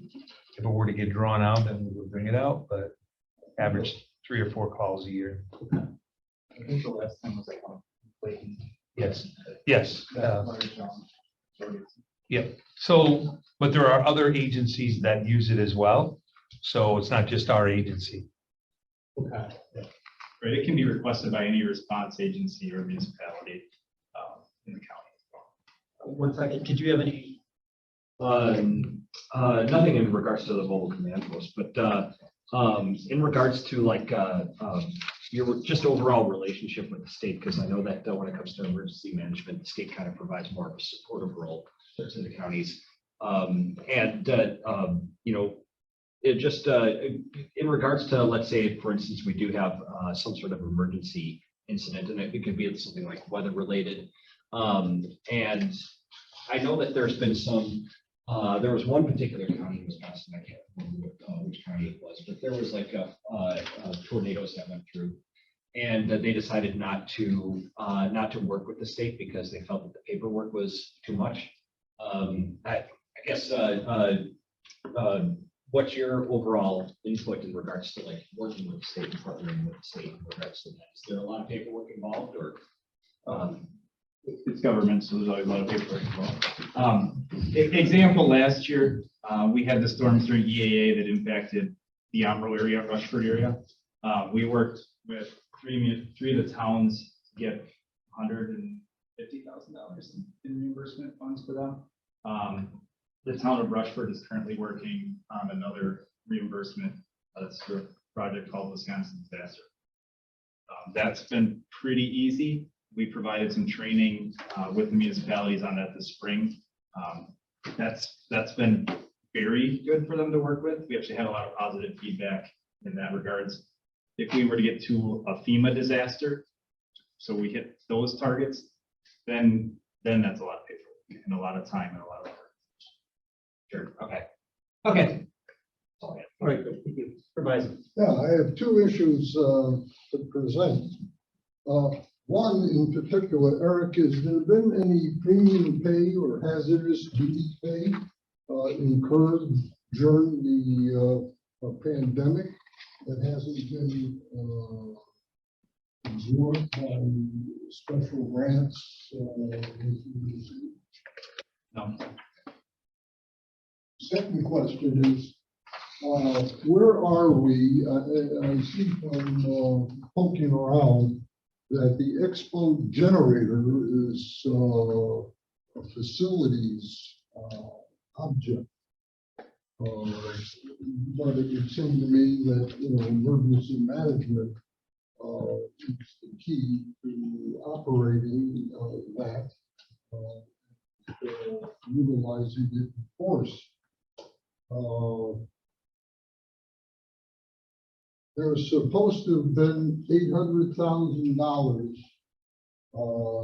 proposed bonding for 2022.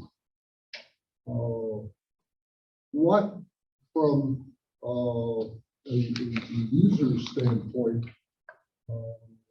is the situation with funding that immediately from ARPA funds? Absolutely. And that's something the executive and I have been working on.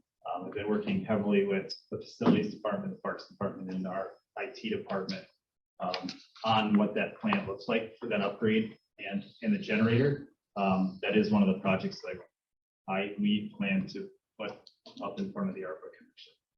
Well, every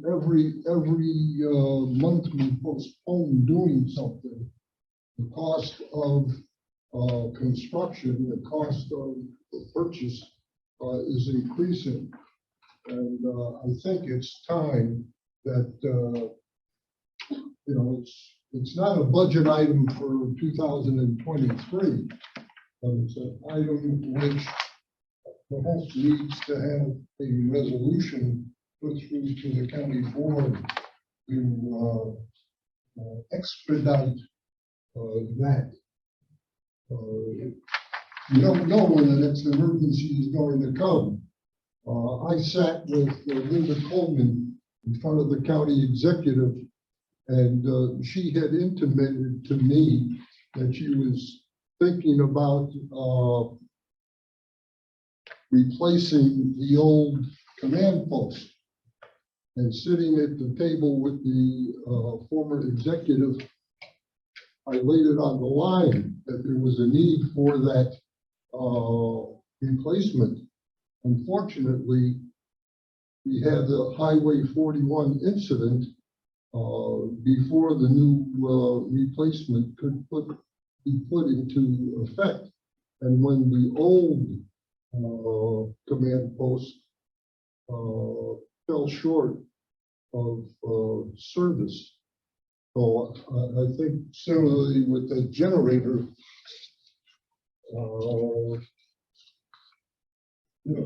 It's needed. it's needed yesterday. The money is sitting in the bank.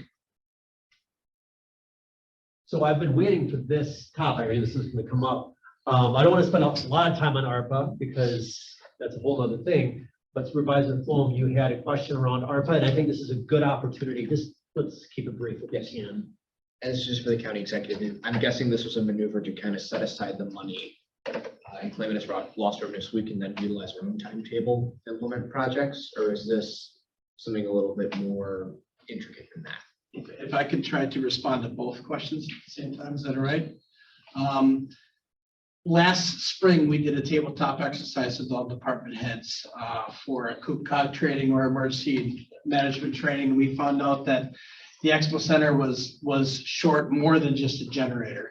It doesn't have the IT structure involved. It doesn't have the electrical system involved.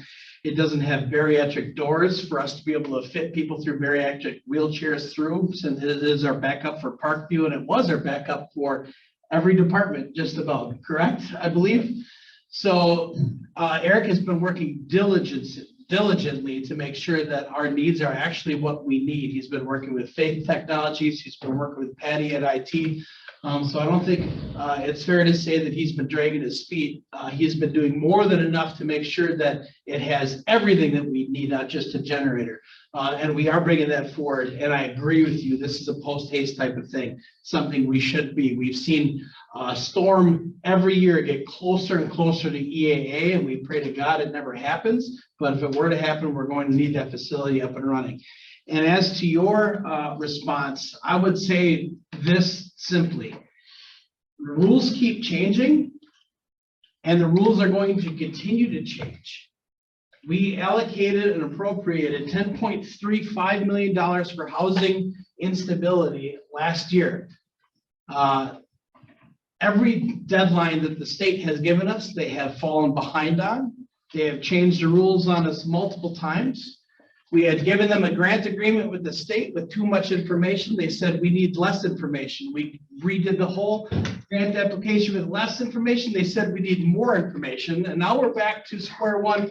They just asked us today to give us the exact proposal that we gave them the first time. NACO, as I said before this meeting, is now requesting help from legislators to give the federal government more money because they do not have enough money to facilitate the ARPA dollars. So our idea, right, was to follow their formula on lost revenue. If Cook County doesn't want to follow their formula on lost revenue, that's up to Cook County. If Dane County doesn't want to follow their formula on lost revenue, that is up to Dane County. We are proposing that we do this and still spend the money in the spirit of ARPA to protect the taxpayers of Winnebago County, to make it clear cut, get that section over it. It is easy to say, do the hard work, but with what people?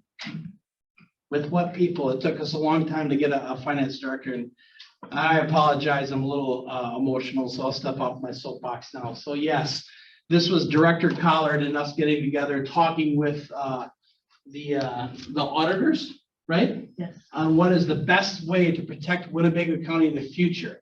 Because Eric from Emergency Management will tell you that the federal government with emergency money, they like to come back later and audit you. And they like to demand money back that they didn't agree with, correct? Because that is what FEMA does. Just one thing though, if I may be so bold, I don't Sure. think anyone on this committee is suggesting that Eric is dragging his feet. I think what we're saying is we're dragging our feet, not the departments. I just want to make sure that there's no misunderstanding there. Correct, Supervisor? You're saying we're the people that are dragging our feet, not the departments. So you put a resolution before the board to appropriate the money. Does that answer your question? Yes. Yeah. Thank you. Okay, any other questions for emergency management? Okay, thank you so much. All right, we're gonna close 11. And open up, item 12, coroner. Come on down. For the last time. Oh, that's right. Medical examiner after this. Be right back here for that.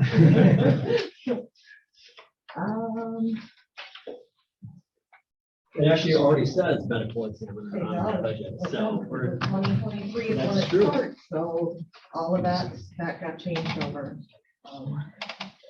Pretty much like everybody else on, our levy was flat. So we had to find creative ways to try and stay within that. There were some changes though that I had made this year, which helped make that easier. So we no longer use the paging service that we used before. And we're now paged out by 911 dispatch, and then we have a smaller service that contacts us directly with things that aren't, immediate justice or anything like that. So that took our telephone net changing down 5,000. Bigger increases in here is I am looking to take the deputy, well, medical examiner, she'll be, right now she is an 80% employee. I'm looking to make her 100% employee. So she's 30 hours a week, but she continuously puts in well over 30 hours a week. She's salaried, she only gets paid 30 hours a week. She's not asking for more money. We're looking to turn her to a full-time employee. As far as that part goes, there are some things that offset that is when one of our employees left, she was on family plan. And now that she is gone, the person that took her place is single. So, I mean, there's a lot of changes in there, but okay, yes, How would we expedite that extra 25% hours? meaning, Well, the board. How would you get the extra money to, we're just waiting for the new budget? right now, she's working over her 30 hours, and she's dedicated, and I'm saying, what would be the procedure that we would follow to rectify that without having to wait till January 1st? should be going to HR and asking for that change, and then having the board approve it. Chairman, are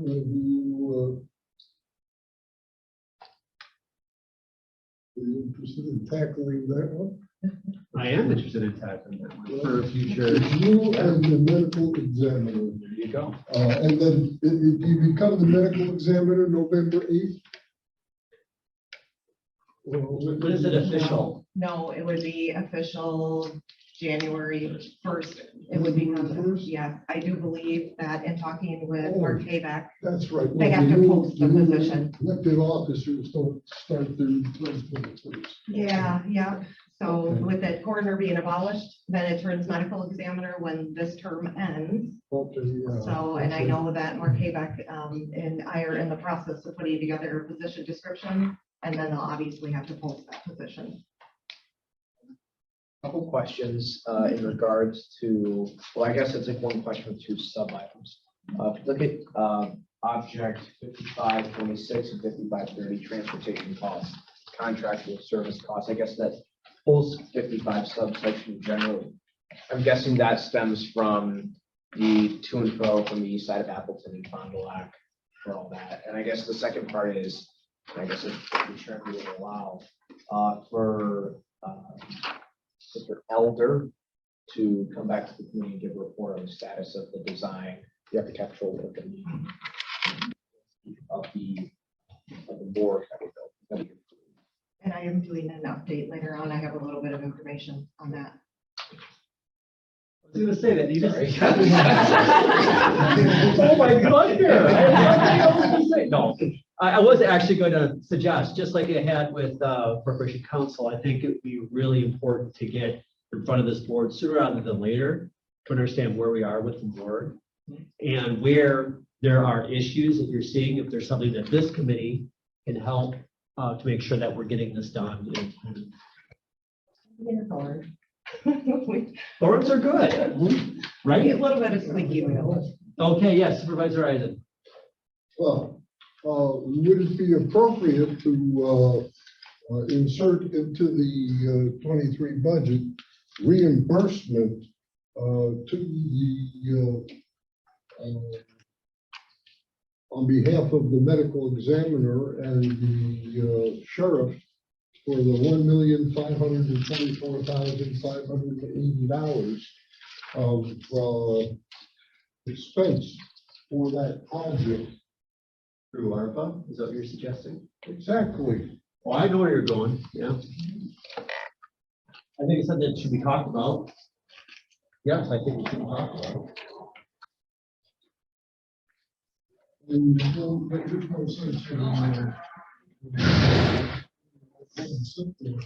and then incurring 4%, 5%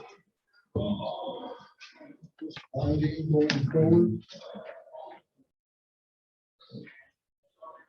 I think we need to get the job done. We'll take it. Any other? Yes, Supervisor Jeffrey. Yeah, so, by the way, in regards to that, the morgue being built or the building, yeah, I did touch base with Mike Elder last week. I just wanted to get an update from him. It sounds like it's going to be surveyed this week or next. And the design in the bid package is being developed. So it looks like it's going to be going to bid in January. And they'll be breaking ground when the frost goes out next year. But I do have a question for you though, is like in regards to that, I mean, obviously that's going to help out your operation quite a bit. So just can you give us an idea just going forward in 2024, like where some things that would some efficiencies that would help out your office, and do we expect to see some costs to lower because of that, because you're able to have that all of your resources right there? Absolutely, absolutely. That, and I mean, at some point, right now, we do already have the kit to retrofit the Explorer that we have. So, I mean, there are things that we'll need as far as, a cot, probably a couple different cots for transporting and stuff, but that's what we already have. The issue is that if we start to do our own transport, we only have a vehicle that, we'd be able to transport one person, and then where do we go with them anyways? So that transportation cost and our storage needs that we're having, you know what I mean, that will greatly come down. The amount of time that we spend on scenes and keep law enforcement on scenes with us will go down. We'll be waiting for transport. We'll be so I mean, there are going to be quite a few, efficiencies, like allowing for procurement teams for donation, to come in and to be able to come in and use that. As far as, I mean, it'll be a lot more convenient for us as far as our examinations for law enforcement. Right now we're trying to do full body exams wherever we are on scene, and that's not always, a good idea. We have different barriers that we can put up. It's kind of a pain to do so. Otherwise, we've got the fire department out there with big old tarps, and still, you know what I mean? You're not able to do the job as efficiently as what you would with having. Okay. There's opportunities for revenue, but it's also going to allow us to do better examinations. Thank you. Supervisor? Any other questions? No. Okay. Thank you so much. Okay, we are closing on 12, moving to 13. Clerk of Court, Good evening. hello. Everybody have the packet? All right. So for the courthouse and circuit court, this is definitely a year of change. Not only did they get me, a new clerk of court, we welcome two newly elected circuit court judges. So you see, we have Judge Gibbs back here attending. We also welcome Judge Keeberline. That also meant the hiring of two new court commissioners. So as easy as it sounds, there's so many changes that are involved with it. I don't even know where to begin to even explain it. So I'm going to skip all that because we would be here way too long. Along with that, my staff had the challenge of learning CCAP 3 through the state. So we have been using CCAP 2 for as long as I can remember. I started in 2012. In July, we were one of the very last counties to go live with CCAP 3. So for those of us who've been here 10, 20 years and doing the same thing for as long as we can remember, it all changed. Everything we did change. And so that was a new challenge that my staff had to face this year, that we're making it through. We're still learning. Every day is new. We're staying positive, but we're finding it to be more efficient. We're trying to do a lot more in-court processing, trying to get rid of some of the extra weights in the process. So not as much paper pushing or electronic minutes, things like that. Obviously, always trying to provide best customer service we possibly can. We deal with a lot of delicate situations. We have to learn how to show empathy and understand people's situations individually. So it's a constant training opportunity when we hear things going on. So we're constantly sharing those things. We're also working with the jury system on CCAP. We're trying to make it so people can actually go online and check the status of their jury service. We just received notification this week that we have been now added to the Wisconsin State Jury System checkup for the status. We're going to put some information in there. So if a jury is summoned, you can go in and check and see what the status is of your summons without having to go through 60 names on our call-in line, which was the only system we had up until a week ago. So that's going to help, and I'm hopefully it's going to be more currently. Well, we just got the ticket status updated as live as of yesterday. Now we have to go in and put in a couple things that we want jurors to be able to see. So we'll add a greeting. What does it mean for their status? And then we're going to test it out a little bit to see how well it works. But it's a work in progress. But I think as of next week, we should be able to use it all the time. And we're going to update our webpage on the Winnebago County site so that way people can click into it and access that information as quickly as possible. That's fantastic. Yeah, because the old system was terrible. I won't even be afraid to admit it. It was awful. I mean, if you were LMNO, PK and sat in the middle, you had to wait for all those names. Essence. Yeah, there you go. Oh, yes. There you go, Brian. Yeah. So I'm a beast. I was, a lot easier. But, so that was something we were really focusing on. We got 14,000 jurors this year, and our appreciation of what they do for the service of this community is huge. We've almost used half our jurors this year, so we have about 7,300 left. We've had 20 jury trials, so depends on the size of the trial, how many days it's going to last. Certain case types require more jurors brought in because they're sensitive topics, and it's really hard to find the best possible service or the best possible juror in different situations. So we have to bring in bigger jury pools for different case types. What happens if you run out? I've never thought that would be ever an issue, but do we have to bring from other counties? Sorry, yeah, it's not gonna happen. This is all hypothetical. No, we haven't had to do that yet. So if we were to have to arrange something with out-of-county jurors, we would know ahead of time. We'd contact the county, that kind of thing. Usually the courts are pretty good about prepping. We're always in contact with attorneys. We're in contact with the DA's office. Like, where are we at? What's the status? We have had a couple trials where we brought in a whole pool and the case settled, and we were sitting down there, we prepped them, we went to orientation. It happens. But we try to avoid that situation as much as possible. We've had a couple big reschedules this year, so we didn't use big numbers that we thought we were going to use, which was helpful. Some of those jurors also included a Marathon County jury trial. It was a homicide case that we were going to help on. We were partnering with them, providing them out-of-county jurors, and it settled. But we had already summoned all these people in. It was almost 100 people. So, so far we haven't come up against that. We try to be sensitive to our jurors' needs, and we only put them on call for a week, where some counties do a whole month. But who can live life like that? A whole month of possible jury service.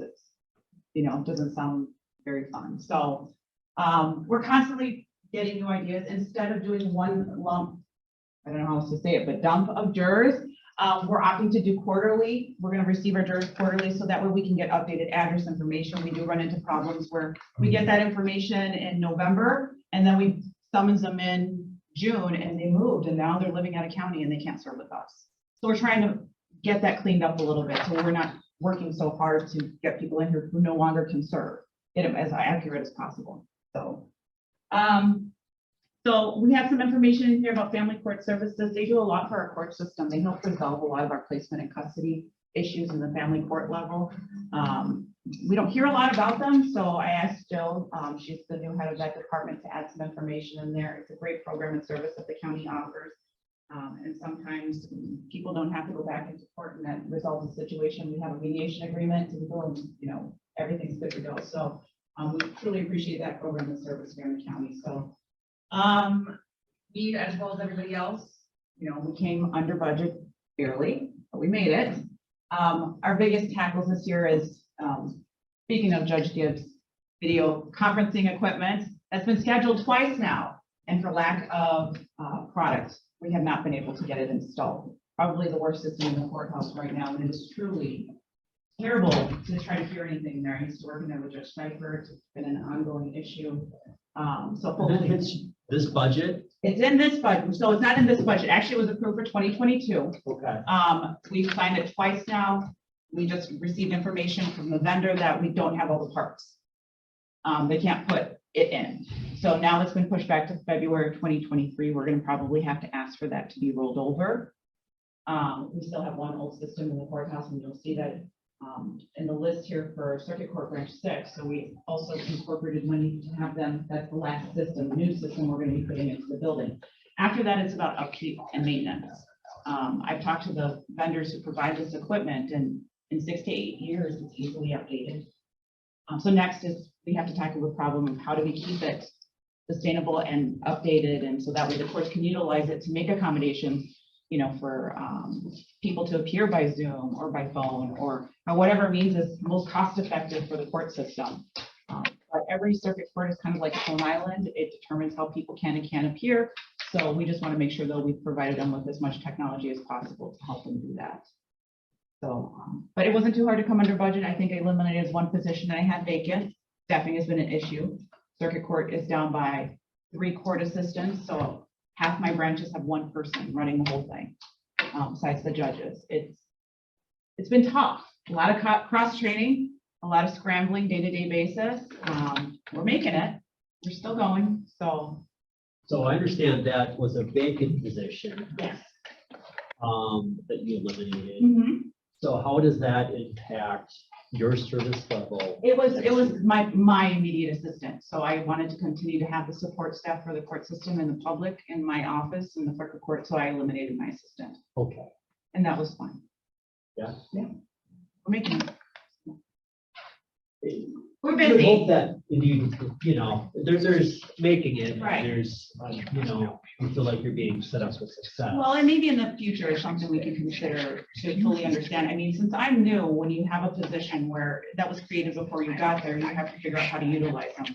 And at that point, I was, you know, the vacancy came up, and it's like, how do I utilize this person? I had some ideas, but when it came to making it in the budget and then also providing the technology needs that the courts needed, that was the priority. So, and it was okay because it was one of those where we were making decisions anyways. Any questions? Yes, Supervisor. Yeah. Tara, could you refresh my recollection or interpret contractual services, looking at 55000.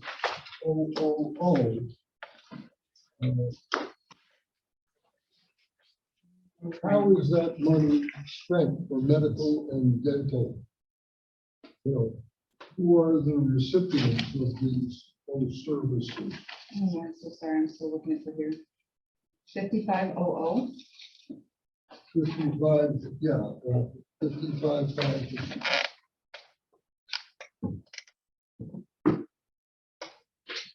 Maybe the first item under contractual services. First item under control. So sorry. There's a lot of sheets there. Yeah, there are with the court systems and all the Next to the last page. Back to the, oh, okay, I didn't even get down that far. Contractual services, medical and dental, legal services. Other contractual services. Do you mean the other contractual services? Who are the, yeah, Other contractual services are technically our maintenance contract. So we have our tech company also provides a maintenance contract to come in and support those. That's where it was identified that that's where it would be. We actually, who's receiving those services? the other contractual services, one of them is our tech company, so that's the 55030, the 5500. A lot of those are the doctors that are hired for different case types, to provide services, whether it's testimony, things like that. So when they come in and testify as to some of those cases like Mary Ann Mueller was talking about, or as to competency, whatever, those types of things, that's where that information is coming out of for the doctor bills. Oh, okay, that's paid for the expert witness? Some of them, yes. Okay. Go right account. Medical, dental. Yeah, the medical and dental. Yeah, Okay, the doctor so bills. There's nobody having an exam or. No, surgery? no, I hope not. I really hope not. Well, I know it's confusing because you think of it as like okay. HR And then benefits. legal services are also, Yeah, court-related legal services, appointments, things like that for counsel. for public defender. More like court appointed. So if you go through the public defender process and you get denied the court, you can come back to the court and ask for a court appointed attorney. So, and if that's the case, the court can order you an attorney at a low cost rate. And then the bill gets submitted to the county, you pay the bill, and the client has to pay the clerk of court's office back for services rendered. But it is a lower cost than going and actually hiring your own attorney. Okay. So, this is an expense. So somewhere earlier in the revenues, you have, income from the users of those services. We reimburse the county for those. Those are part of our collections and fees. So we actually incorporate those. So we enter in like an assessment. So say somebody comes in, we do a court appointed attorney, and then we enter in a judgment against the party. If they don't pay it, we can collect interest and those types of things. So those become part of our collected fees, costs, court costs, those types of things. And then we can charge interest if it goes past the due date. So like as of right now, we've collected in total court costs and court fees and fines, $1,956,000, $827. So that's as of so far through September. Some of that could be some of these legal services. So then on top of it though, specifically going back to the county is the interest. So after it starts to accumulate interest and somebody pays off their judgment, the interest actually goes all back to the county. We're almost about $500,000 of interest that would be going back to the county as of September. Oh, you're welcome. Just a follow-up question on that. So stepping back, so we have this expense item here. We'll stay with the mental and dental, right, of the 182,000. So that's the expense. And then we have an offset number of, because some of that's reimbursed. Do we look at, from a financial point of view, what the delta is? The offset, or is it we just? I don't think so. No? So some of the things like where Mary Ann was talking about, that we are talking about how we can get some of these bills and things back for like mental cases. We didn't know about that. We were unaware that that was something that we were going to be able to recoup through the state and what we were submitting. So that's new for us. So we'll be able to see that offset once we get a line and, we get that added into our revenue, but we didn't know about it at the time. Right, and my question is that do we know to what degree we're getting reimbursed? We have an expense line here, but that actually connects to revenue line, if you will, revenue. And I'm trying to understand kind of comparing those two, what the correlation is and to what To see where we're degree. offsetting? Right, to what degree are we, ahead or behind? We have a much detailed report through the clerk of court's office where it actually is broken down more by account number on what has been paid and where it So has we're gone. tracking that. We have Yeah. that's all I'm asking. So we are tracking that, so we know what that offset is. Yeah, we have to separate all those accounts when we have to, because we do an annual report as well. We have to report information to the state, not just to the county, you know, so we have to really separate all those balances. So we know what if we pay the state, what are we paying to the county, that type of thing. And we have to keep track of all of this. So when we get that information, it's like dissecting everything we do. It's pretty complicated when it comes to the financial aspect of it. Right. Thank you. Yeah, I just wanted clarification on your question, because that's one of the things we changed a lot of things in the budget process this year. We tried some new methods, some priority-based and outcome-based budgeting. That's why we did the ask, hold the whole. We have a lot of notes of what we want to adjust for next year and what we wanted to talk about through this year, and some processes that we want to change on how we're billing things. So I just wanted to make sure, I wanted to hear your question again. I want to make sure it's something that's on our radar to look for. When the budget is done and we get adopted through this entire process, I plan on doing a post-action meeting. Okay. To see what we have, and I wanted to make sure that I understood your question so I can bring it to that meeting. So. Do you understand what I was asking? I believe so. You want to make sure that all the revenues and everything is accounted for separately. Right. We're tying it together so we understand. Yeah. Yep.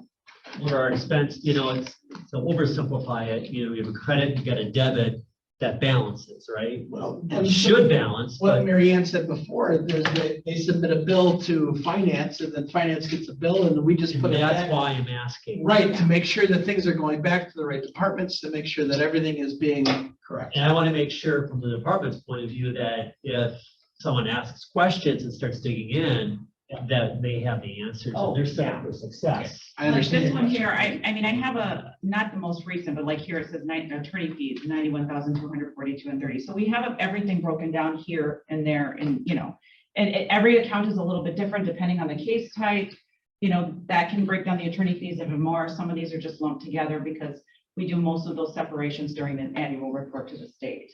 Perfect. Yeah, I just want to make sure that we're understanding where those monies are and how they're flowing and how they offset each other.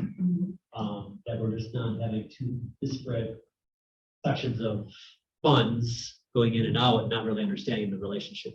Correct. Yeah, they'll never fully match because a lot of the times, you know, like court fees and fines, not everything gets paid right away. And it can sit at judgment for a very, very long time, but our collection company has done an amazing job to recoup fees and costs that are owed to the county. And Now, and if you don't know the answer, it's fine, Okay. but my curious mind, what is our percentage of collecting on the rears?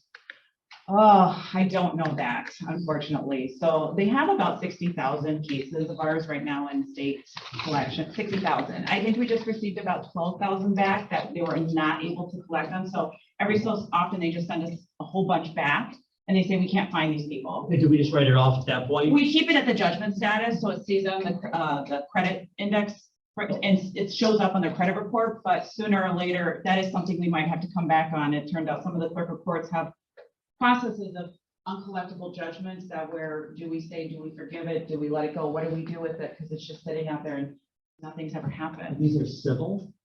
Criminal, Is that traffic, it could be It could be all. anything entered in our system that has a collection on it for any court fees or fines. That doesn't matter even for case type. I mean, GAL fees, it could be, yeah. So there's a lot of money out there. All right, thank you. Yes. Thank you, Mr. Chair. Yes, thank you for all of this. This is pretty informative here. I do see that, you know, in regards to line item 55001 in contractual services, legal services. I mean, you know, you have it budgeted for like, you know, 0.5% down, but I do see that still though, I mean, compared to where it was 3 years ago, that's an increase of $130,000. Yeah. You know, tell me about this trend. Why is it going up so much? So to get state public defender appointments, you pretty much have to be super below the poverty line. You basically can't have a job. So you go to the state public defender's office, you apply for, a state public attorney, and you don't qualify. So then they come to us. Maybe the case types are getting bigger, the severity of the case types. It could be, you know, even up to a homicide case where you're having to appoint an attorney to help get those cases resolved. And even though it's at a reasonable rate, I think right now it's $100 an hour, which sounds like a lot. Normal though, you're talking about $250 to $300 an hour. So fill that up. And some of these people, especially if they end up incarcerated, maybe never plead a judgment. But we're seeing a lot more people coming in needing help and assistance with finding counsel. The courts are more than willing to help people get attorneys to go ahead and resolve those cases because they do resolve better and faster. They communicate better with the district attorney's office. But people can't afford attorneys on their own. So the courts want to make sure that people have the option to be represented in court if that's what they need to do. So maybe it's just somebody who, you know, they come in, they supply the waiver to the court, they review it, and they just appoint. So. Okay. I don't know if there's any one specific trend that is causing that. Can I add one thing to that too? Please. The Supreme Court did raise the reimbursement rate recently from $70 an hour to $100 an hour. Yes. So that's part of the reason why you're probably seeing an increase. Okay. Over the years, because that was a few years ago, but it was $70 an hour, same thing, I think for like JLs and stuff like that, but then they raised it to 100. I don't know if it's because they weren't getting enough attorneys, private bar attorneys. Well, that's not, Not that's much. really low. It's not much. I don't know criminal, but I know like, just like in the business side, you know, several $100s is quite reasonable. And I know a lot of the state public defender's office are having issues appointing. I mean, I don't know if Right. you guys are still saying, I mean, I don't get to be in the courts as much as I used to, Yeah, but and it's a struggle. actually, so if a person qualifies for state public defender, there are situations where they're struggling to find someone that's willing to take the case just because of, if it's a case that our local office can't handle for some reason, either as a conflict or something else, then they look for private bar attorneys to take a state public defender appointment. And it's becoming more and more difficult to get people to do that for the rates that they pay. And actually, I just had a case which is in front of a different court, not Judge Gibbs, but where we've been having this person in jail for 4 or 5 months right now. He's been in for over 2 years, but he has not had an attorney for the last 4 or 5 months because no one will take the case. It's a murder case. And the case can't proceed until this guy gets a lawyer. And that's why I suggested to the judge last time we were in there, could you just appoint a lawyer at county expense? Because you can't have this guy sitting there. And I don't think that's contributing in a significant way to the numbers you're talking about here, but it just illustrates the problem. No, that very much confirms my suspicions because in fact, if it was at the previous JPS meeting where we had another judge in here that talked about how that is becoming a bigger expense for the county. And I know, as far as I'm concerned, I think there's a lawsuit against the state in regards to that, just saying that the state needs to follow through in this and that they're not fulfilling their promises. So, okay, so that's what I thought. Yeah, that's I wasn't sure if that was the case, but it sounds like that is. So, in regards, I've noticed too, when it comes to transcription services, and this goes to Corporation Counsel's budget too. There was been quite a bit of increase in that too. Is it just simply like, you know, does this have to do with like stenographers for the court? Yes, yeah, Okay. so it's the preparation of the transcripts, you know, whether it's a court request or, you know, wherever it comes from, but yes. You know, the requests come in pretty often. Every court, I think, usually stays within budget for it, but I can't really give you the reasons why, because every reason it's submitted, it's for different purposes and for different reasons on why we have to produce it. But yes, that's where a lot of it comes from is, you know, the transcription request, the court reporter does bill us, and then that's how they ended up in there. Okay. Okay. And then in regards to mediation services, you know, who do you usually use for mediation services? Well, Family Court Services does all the family things, so they'll do the child custody and placement. We also work with Conflict Resolution Center, and they do all the property division, financial stuff when it comes to sometimes also restraining orders, those types of things. So those are our two big mediation services that the courts utilize. In certain aspects of the family situations, they are required to use family court services in different case types. Most of the time, unless somebody reaches or asks for mediation with conflict resolution, sometimes attorneys will find their own mediators. They know that it's available and they do like it and they will utilize it, but it doesn't necessarily mean that they have to go to it unless the court orders that they have to go to conflict resolution. Okay. Okay. Yeah. And I guess in that regards, I mean, if they go to conflict resolution, then And that way that could avoid a lot of the, the court system then. So it's be less of a strain for you. Yeah, for we your definitely department. we do it for small claims evictions. They're very handy during our intakes. Most of the time we'll have so many cases scheduled and they come in and they'll resolve maybe all but one of them. And then we only have one court trial. So definitely it's good to have them in the building and hands-on, because we do contract with them and they're very, very helpful to resolve the cases. Excellent. Yeah, so probably, and this is just something for our committee to think about, is thinking about possibly looking at a resolution to to urge the state in regards to contracting out attorneys at the county expense, because it's, as you can see, this is becoming an expense for the county, and so now it's now becoming a problem. So we have to figure out a way to get that resolved. So it's something for us to think about in 2023. Two things. First is a compliment to you in your office as a juror in January. You guys did a fantastic job. It was a great experience. The second thing is more of it's kind of about the courthouse itself and about the routine technology upgrades that we did in all 6 branches and more. Is there some sort of strategic plan or capital improvement project plan that your office has in regards to the incremental improvements plus the maintenance for the need over time? Or is that siloed in the county executive's plan? Well, technically, when it comes to the updated video equipment, we are on target. So this plan was actually created some years ago when we actually brought a couple of the courts over and we did a whole revamp in the building. Branch 6 is our last total upgrade. So we're still waiting for branch 4. It should have already been in. And hopefully once they get that equipment, they promised me by the end of this year, but they didn't want to, get it scheduled and find out they didn't get it. And then branch 6 is the last one for next year. And after that, then we have to figure out the maintenance portion. Like one of the things though, we did ask for this year, so Court Commissioner Haywood, his codex is outdated. It's no longer supported by the system. If I call him and ask for parts, it doesn't exist. The parts don't exist anymore. So he's already on that kind of maintenance type of cycle. We don't always know, but we are actually looking at a different tech vendor to come in and possibly do a complete just a listing of everything we have. When is it going to be updated? Where are we at with things? Give us suggestions, because we want to take care of it. We want to make sure that we stay on track with everybody else, not overspend and, kind of compare the prices that we currently got quoted for, because our contract will be up with our current vendor. So if we want to look and shop around a little bit, this is the time to do it. The building, I don't know what there is. I mean, we got a brand new elevator and it keeps breaking down. I can't explain that one. Maybe it's the ghost. I don't know. So we do the best we can with the age of the building. And that's really what it comes down to. It's a very old building. And right before I came to the clerk of court's office, there was water leaking through the ceiling in branch 1. If we wouldn't have found it in time, the whole office would have been flooded and all the technology would have been completely, destroyed. We didn't know that. We just happened to see this little brown spot and they found it was going to just collapse. So I don't really know what we can do. I know we did the best that we can with the buildings that we've been given. It does create its own issues as to staying up to date and maybe having to put a little bit of extra money and work into rewiring things when we need to, those types of things. It's just old.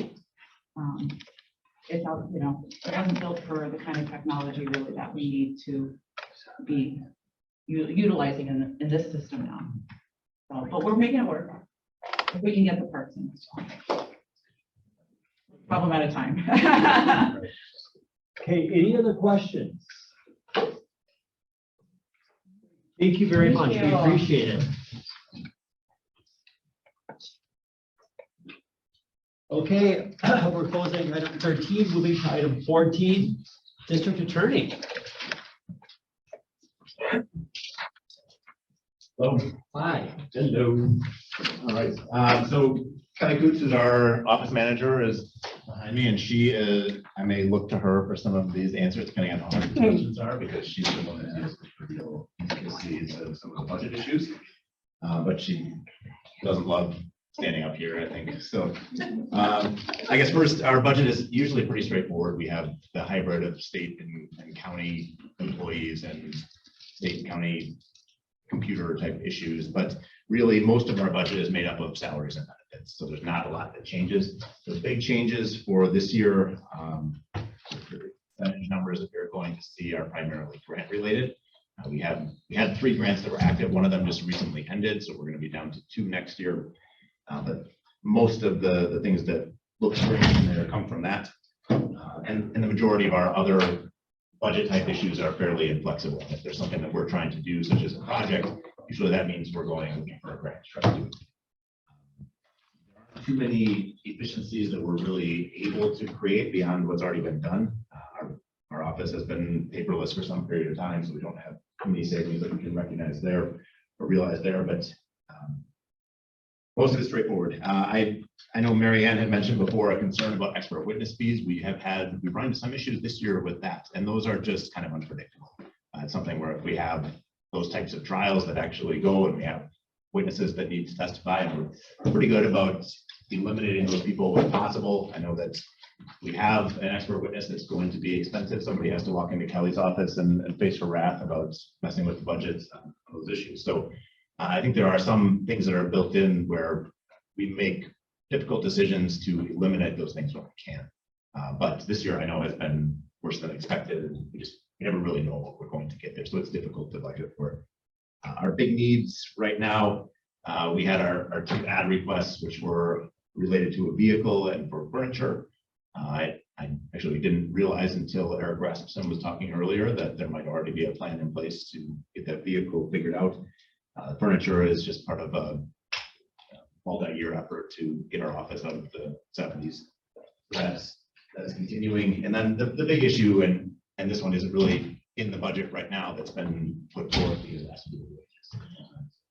Common theme, I won't rehash it at this point, but that's definitely something that we want to keep working on, and we're glad the wage study is happening. So that's pretty much it, but any questions about what's out there? Any questions? Yes. Thank you, DA Smart. So professional services line item 55014. I'm guessing this is to make up for the staffing shortfall. I know that it's been going up incrementally over the past couple of years. That is risen quite a bit. I'm just curious if this kind of speaks to the larger issue of the staffing shortfall that the office has had. Those are grant related. That one in particular is related to the SOAR program, which is our stimulant and opioid recovery program. And then also there's part of a grant that's being used to fund peer support program for also recovery related. So those are both part of the grant. So overall, that's one of those items where the actual impact of it is not really seen into the budget. Okay. Thank you. Thank you. Any other questions? Yes, I have a question. How is your relationship with Winnebago County Connect? Seems very good. Actually, it's been, I think it's gotten better as things have moved along with that, as they have kind of opened up and we had more interaction with them because we've had active cases that are utilizing their services, and that has created a lot more back and forth between the prosecutors and the case managers that are on the first floor. So we're in the same building. They're on the first floor. We have floors 2 and 3. It's pretty frequent. And actually, I think I've been in their office probably 5 times in the last 2 weeks. So it happens a lot. And there are pretty regular emails. We've been working with them on quite a few things to just increase the communication and make sure that everyone is aware of the things they need to know about. So for example, we have a program right now where we were having problems with court reviews being scheduled. There were some of the courts that didn't like how these reviews were being scheduled. We got to kind of move together to meet about those things. That included Judge Wolf, Commissioner Haywood, public defender. I was part of that. Court security from the sheriff's office was part of it as well. Everybody sat down and talked through how to do that. We brought in also people from the Connect program because they're the ones that are supervising those cases and assets. And so just to make sure that when at first things are being scheduled the way the courts want them to be, but also that there's communication between Connect folks, and some of the courts did not want direct communication with the Connect folks. Now it goes to our office. We then file a motion, including the information that the Connect folks have provided to us to let the courts know what sort of problem somebody's having and why there needs to be a review. So it really has increased over time, and it seems pretty healthy.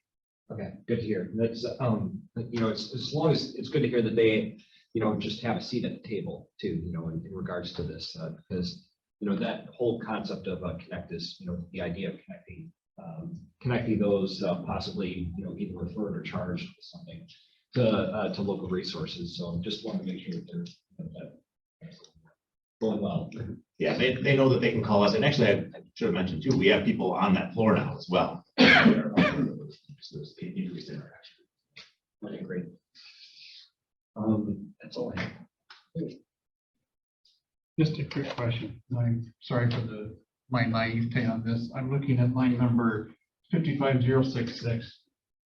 Sharp increase in medical detoxification and then just kind of fell off the cliff. What was the change with that line? Why would it go down so much? Sure, that was a grant that we had for medication assisted treatment, and that's, again, grants that are changing, and I'm trying to remember now, this is one that is expiring.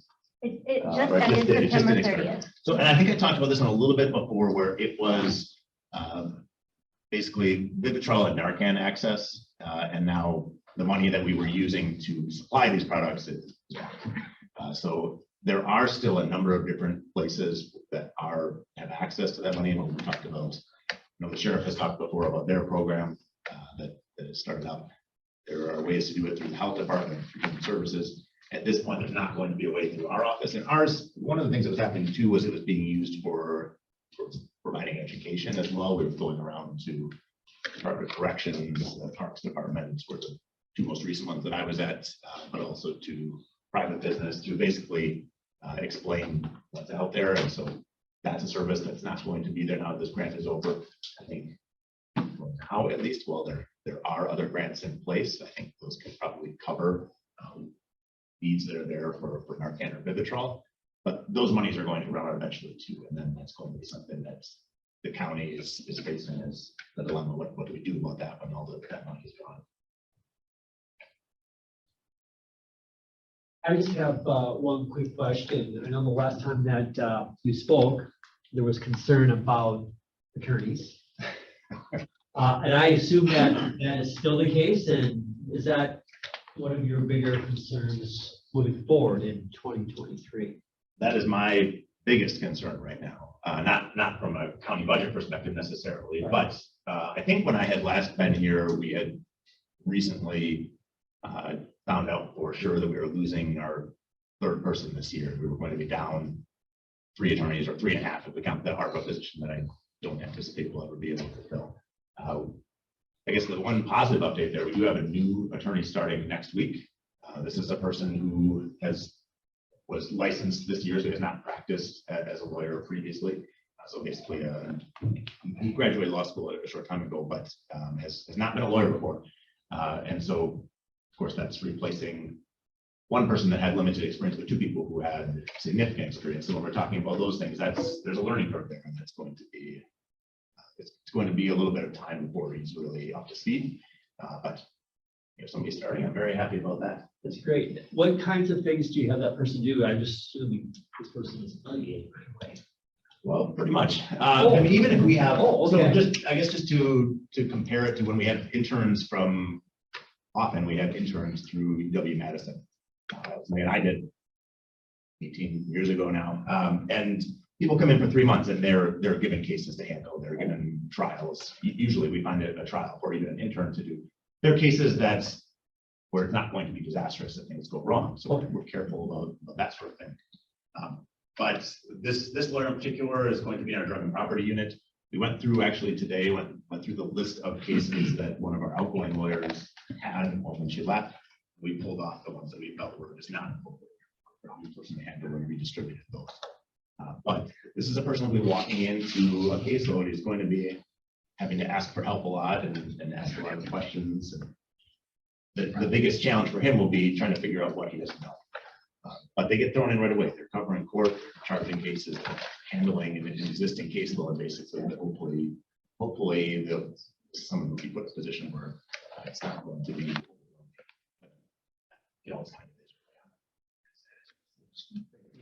Any final questions? Okay, thank you very much. Appreciate it. Okay, we're going to close item 14. Second page. Any additional budget that we haven't covered, we're gonna cover the sheriff's update. I think we've covered everyone. So we're going to close 15. Yes, If you don't mind, I do want to make one more comment. In the executive budget, on top of the $2 million that we put aside, we also put almost $50,000 aside for additional training, or how much was it? 25,000 for additional training. So if there's a program or something comes up with any that could benefit any employee county-wide, they'll be able to do that. And we're also working with workforce development of how we can figure out grants for tuition reimbursement for any of our people that want to move up in the county. It's for us to help them out with that. And that is available to all departments, something that's in the executive budget right now, just to let you know, because there seems to be a theme on what are we gonna do for our people. I want you to let you know that exists. great, thank you very much. Okay, with that, we're going to open item 16, Sheriff's Report and Budget Discussion. Again, he presented his budget last time, but I wanted also to have one more opportunity for any of us to ask any questions of Sheriff. So with that, please. Sure, I'll start off with the sheriff's report. Boathouse update, sheet pilings have been installed. The project will be completed in early spring, and we will have it prior to the boating season, so that's good news. It was touch and go for a while, a very long emergency project. Jail counts 223, ES sanctions are 19, so of the 223, 204 are ours. GPS, we have 24, and we have 2 working Ubers. In the last 96 hours, we booked 40 and released 41. As you know, I included everyone in the ARPA funding requests that were sent to the county exec on September 13th. The radio replacement, which was approximately a $2.4 million project, 1,500 radios, which would include all the radios for county departments. The jail retrofit project that reduces the particulate passage, so it is the polycarbonate sheets that are put in versus the bars. That's being done right now. That was a $251,000 project. The other monies were covered through a grant. A jail camera replacement project, $167,000, and a jail video visitation for $5,000. The total was 2.8. So hopefully the ARPA Commission sees the need for those projects to be covered under ARPA funds. They definitely would fall under what would be considered ARPA related, even though I know the money is coming through lost revenue and there are all of the restrictions on it. We are looking at to address our open positions in the deputy area. We're looking at a paid internship recruitment program. So we would take last semester seniors from Fox Valley Technical College and UWO, starting with those 2 institutions, and having the students come here for their last semester in a paid internship program, and they would sign a 3-year contract with us, and we would at least lock them into a 3-year commitment to the agency. So right now, Fox Valley Tech is good with where we're at with the agreement that we would have with the student, waiting to hear back from UWO, and then I have to have Corp Counsel look at what we have put together. But I feel confident, and both institutions are excited about it. So we'll start off with 2 from each, I'm hoping, and then we'll look at adding as the time goes on. Do you know the average class size of both institutions? I don't for UWO because it's not quite as clear, because we have sociology students, there's criminal justice students, there's, I mean, we have people who have accounting degrees that work for us. So it's not just criminal justice, although that would be our target audience. With Fox Valley Tech, they're averaging 34 graduates a semester. So little bit heavier in the May graduation, but they're averaging 34 throughout the year. The number of students coming in has increased. It's like total number of police science students at Fox Valley Tech is in the 430 range. So, but some are dropping off, you know, as time goes on, they don't pursue it. But averaging about that 34. And again, waiting to hear back from UWO with the paid internship. Are you thinking that this would be put in place at the end of this term then? So come December? Yes. We would want to conduct interviews. It would be hired then, so to speak, as a paid internship under our reserve deputy program. So they would be sworn deputies in a reserve status, and then they would work as paid interns for their last semester.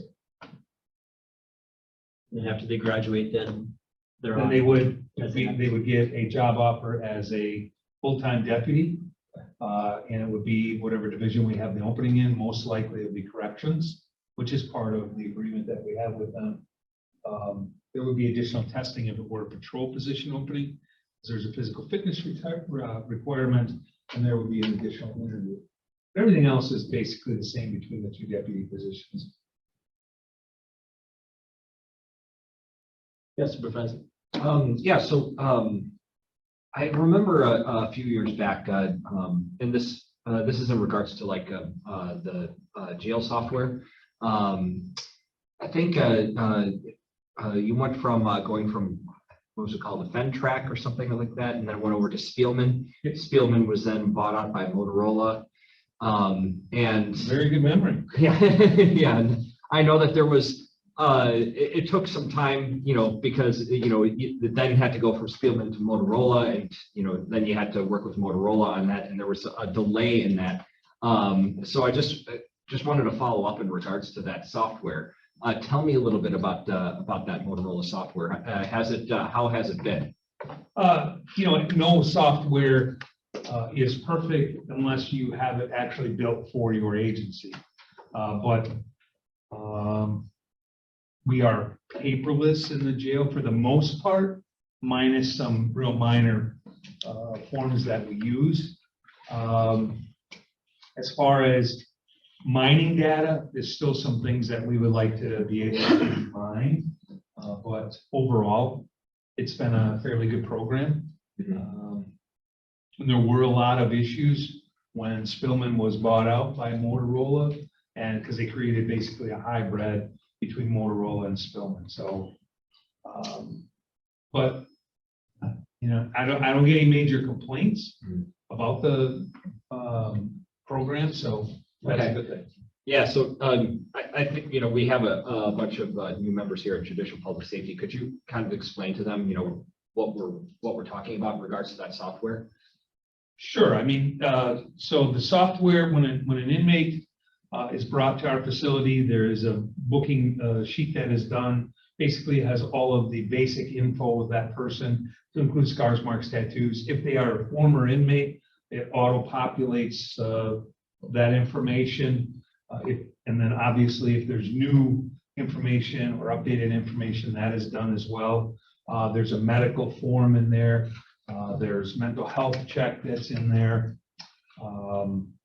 There's an employment piece of it, so it gets into indigency, or how much money they make, whether or not they're available. If a public defender eligible, there is the monetary piece of it. If they come in, as they come in with property and money, that is all tracked through the program.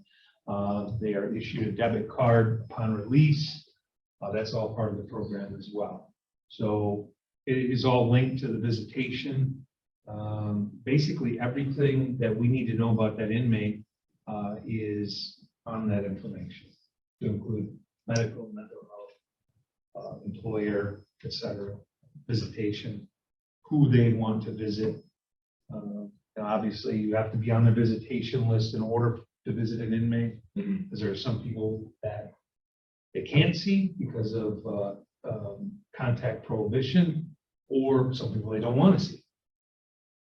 And with that software, you're able to find out if they have been incarcerated before at this Yeah. jail. Is it at this jail or can you find out from like any other county jail? Depends, I believe with certain jails, but there's a thing called Link that will tell you who's incarcerated in the state of Wisconsin. So if you go to state of Wisconsin, I don't know where, if you just put in Vineland, you'll be able to tell who's incarcerated in the state of Wisconsin. I think all jails, and I know the prisons are part of Vineland. Okay, so with that, I mean, we could probably, get like an idea in regards to recidivism for that, for people. What do you think? Sure, well, I don't know if that's gonna give you every time they're incarcerated in every facility. I don't know that that's gonna do that. You can get it through CCAT with every time they're arrested and the disposition of the cases. Right. That will give you it, but that's a manual look. Yeah, right. There is no way to mine. When we did the 24/7 recidivism, we mined all that data through CCAT. Oh, really? Yeah. Okay. And our own records. So that's a long time. A very long time, because we were talking about 1,300 participants. We had to look up all of their information. So, I mean, with this new software or with Motorola, I mean, would you still have to do that if we were to look into that? I would have to, I would have to ask that question. I don't know. Okay. I guess, what I'm trying to get at is, obviously, what we're trying to do is, lower, we want to see what's working and what's not with our programs. And, that could be like, one integral part of it to get that data from, in regards to, our recidivism here in Winnebago County. Sure. The DA's office is going to have as much information as we're going to have as well, because not everybody comes to jail that commits a crime. They're diverted. They are pending. They're not arrested and brought to our facility. So I don't know how accurate that's going to be if it's only incarcerated or people that have been brought to our facility. So you understand what I'm? Yeah. No, you raise a good point. That's a good point. I guess one other question, and this is something I forgot to bring up with you when I spoke with you over the phone last week, so I apologize. But this is in regards to the jail improvement funds, and I know that I brought this up last time and as a budget amendment, but it got voted down. But I'm still interested in looking at possibly creating a dental suite in jail. And I know that was involved in the county tour. If anyone was involved in the county tour, they did point out a potential room that could be a good candidate for that. If we were to do something like that, would you think that in order for us to comply with the National Corrections Commission on Healthcare in regards to their accreditation services, can we contract out to other dentists and bring them in and how would that go? Well, when we looked at it, which was the previous budget cycle, it was about $100,000, $90,000 to $100,000 to renovate the room, which would just be the project to renovate. And then it was a $30,000. So Allegheny County contracts with one dentist for $30,000 a year to come in, I think 2 Saturdays a month, if I'm not mistaken, right, and provide services. Where we're at right now, last time I checked, which was within the last month, we've spent $15,000 on dental services in other contractual. So we would actually be spending more money on dental services. Now, granted, there would be services provided that go beyond the emergent services or the emergencies that we have with people that need extractions or, those things that are immediate. There would be actual dental exams that would occur on those Saturdays when we contract. If you're asking on whether or not the jail improvement fund could be used for that, yes, it could, but then we want to make sure that that amount that gets rejuvenated every year is decreasing because it's based off of jail assessments from fines, and that's decreasing. So there may come a time when that be tax levy dollars that would actually have to go into maintaining that program. And then obviously obviously the 100,000. But the 90 to $100,000, which was a year ago, and we don't, I have no guess what it would be now. 30% increase probably with Right. construction costs. Right, yeah. No, that's true. I think that, just, obviously, in my, my particular angle in regards to that is obviously it's more tied into, into the opioid addiction, and, those that are in active addiction, obviously they don't take good care of themselves. And when they're incarcerated and, they're in immense pain, they go to meth or, some sort of, drug as a way to basically cope from the pain. And this is a potential way for them to, get away from that pain, so that's one thing that I'm just looking at going forward is that's true. That could be a future expense, but I mean, at the same time, if we're looking at reducing, opioid addiction, it's just, there has to be a benefit in there somewhere. Sure, but just because you fix your teeth doesn't mean they're not going to stop using meth and opioids. Okay? Right. They still want to get better. Sure. Even with, of course, the new teeth. The other thing is we have cut positions, which is really the only area that we can cut. We're 90% on labor and associated costs of labor. That's where our budget is at. And we have continually cut positions. So if those increases occur or if those additional expenses come, we can't cut more people because we're kind of out of that, that cutting of people because services will go with that next. Yeah. Okay, thank you. Thank you, Sheriff. I have a couple questions. The first one is, where are we at with overdoses, fatal and non-fatal overdoses so far? You're going to get that in just a moment. And then the question, so this kind of stems from the ride along. Every year, I understand from Captain Cianciolo, he told me that we write a letter of intent for the board for vehicle replenishment, which is the 3 to 5 year life cycle. Given that the big 3 American car manufacturers are heading toward electric cars, when do you foreseeably see a future in which one of those 3 vendors would say, hey, we're only offering electric at this point, and then we have to regear all our facilities to that? Yeah. Well, Chevy has been the slowest to move towards electric platforms. We already have high efficiency vehicles right now. Matter of fact, I think after this purchase this year, next year, they'll all be hybrids. We won't have anything other than hybrids. And we've seen about a 20 to 25% increase in fuel efficiency. So we've been, right now, our fuel budget is right where it needs to be, even though we only budgeted $2.95 a gallon. And the reason is because we've seen the increase in mileage. We did increase the amount per gallon for 2023 because we're now paying $4.09 at the pump. So when will that happen? I'm not exactly sure. We're California. I'm sure it will be much sooner, but we're not. So I'm not aware of when they plan on stopping. My concern mainly revolves around charge time and range, is I know are 300-400 miles a shift. Yeah. And then if we don't have the range, or if it doesn't take 2 minutes to charge, that could negatively impact public safety and response time. Sure. I was just wondering about that, and thank you for providing me the opportunity again. I thought it was very insightful. Any of you are welcome to do that at any time. Any of our divisions. Yeah.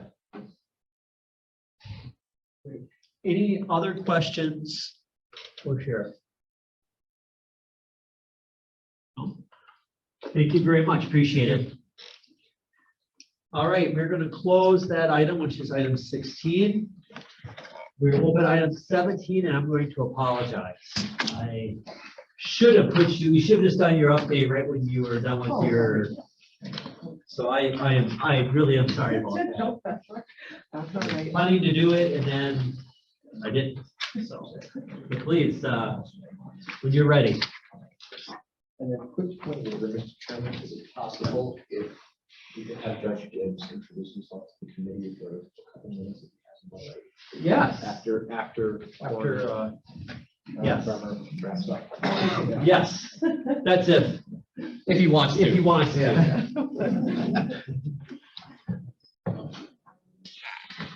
Like to do our week, I always type some stuff up or whatever, so that way, and I did it last minute, I don't know if you guys want to copy. Sure, that'd be great. Because I didn't submit it. No, you know that's, what I mean, that's, beforehand. oh, yeah, that's great, thank you. Right.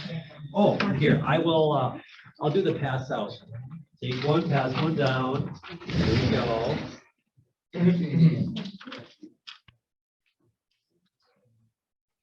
Oh, thank you.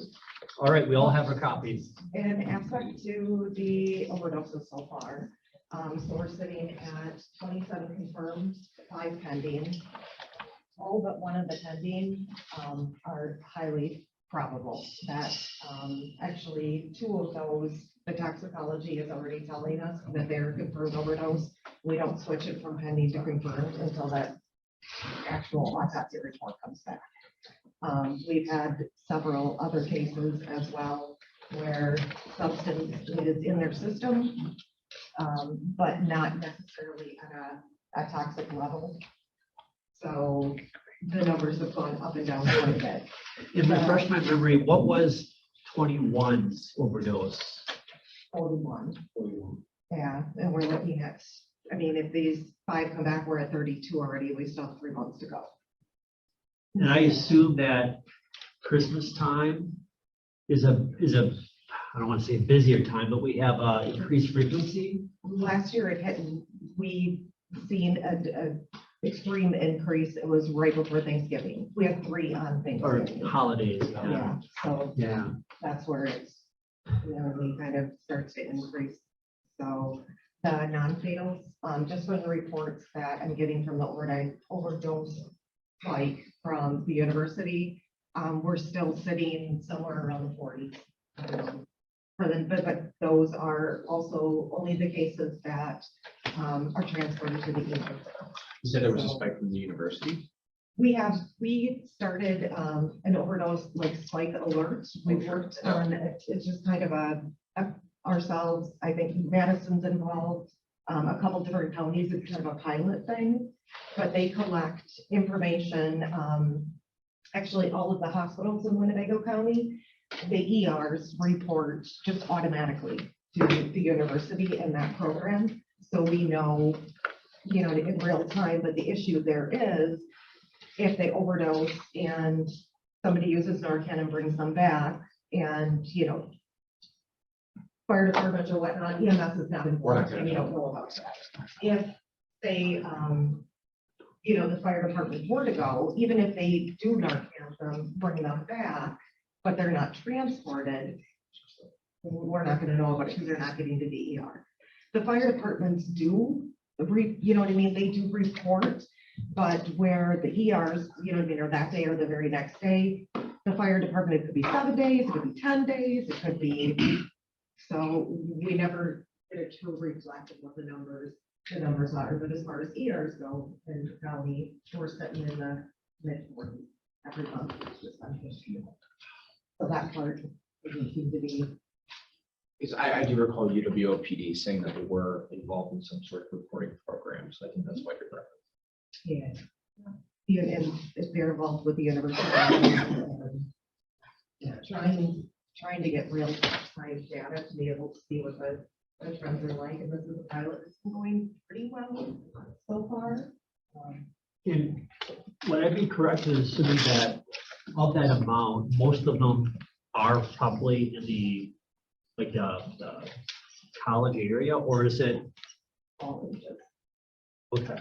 Have we been seeing, because in my district, there's a town motel, and I know that there's a number of, obviously the low-income area, and there are a number of vendors there. I mean, I don't know if you're at liberty to say this, but do we see more overdoses coming out of that area, in that location specifically? Honestly, no. I know we've had our share, Sure. but no, sadly, a lot of those are cardiac related, alcohol related, alcohol abuse history, not an overdose or toxicity, but yeah. But that, and then the board process, the only thing that I know about that so far is we got our architectural rendering. What more needs to happen after that? I don't know. I've never built anything. So, and then they also did have their preliminary meetings with the city.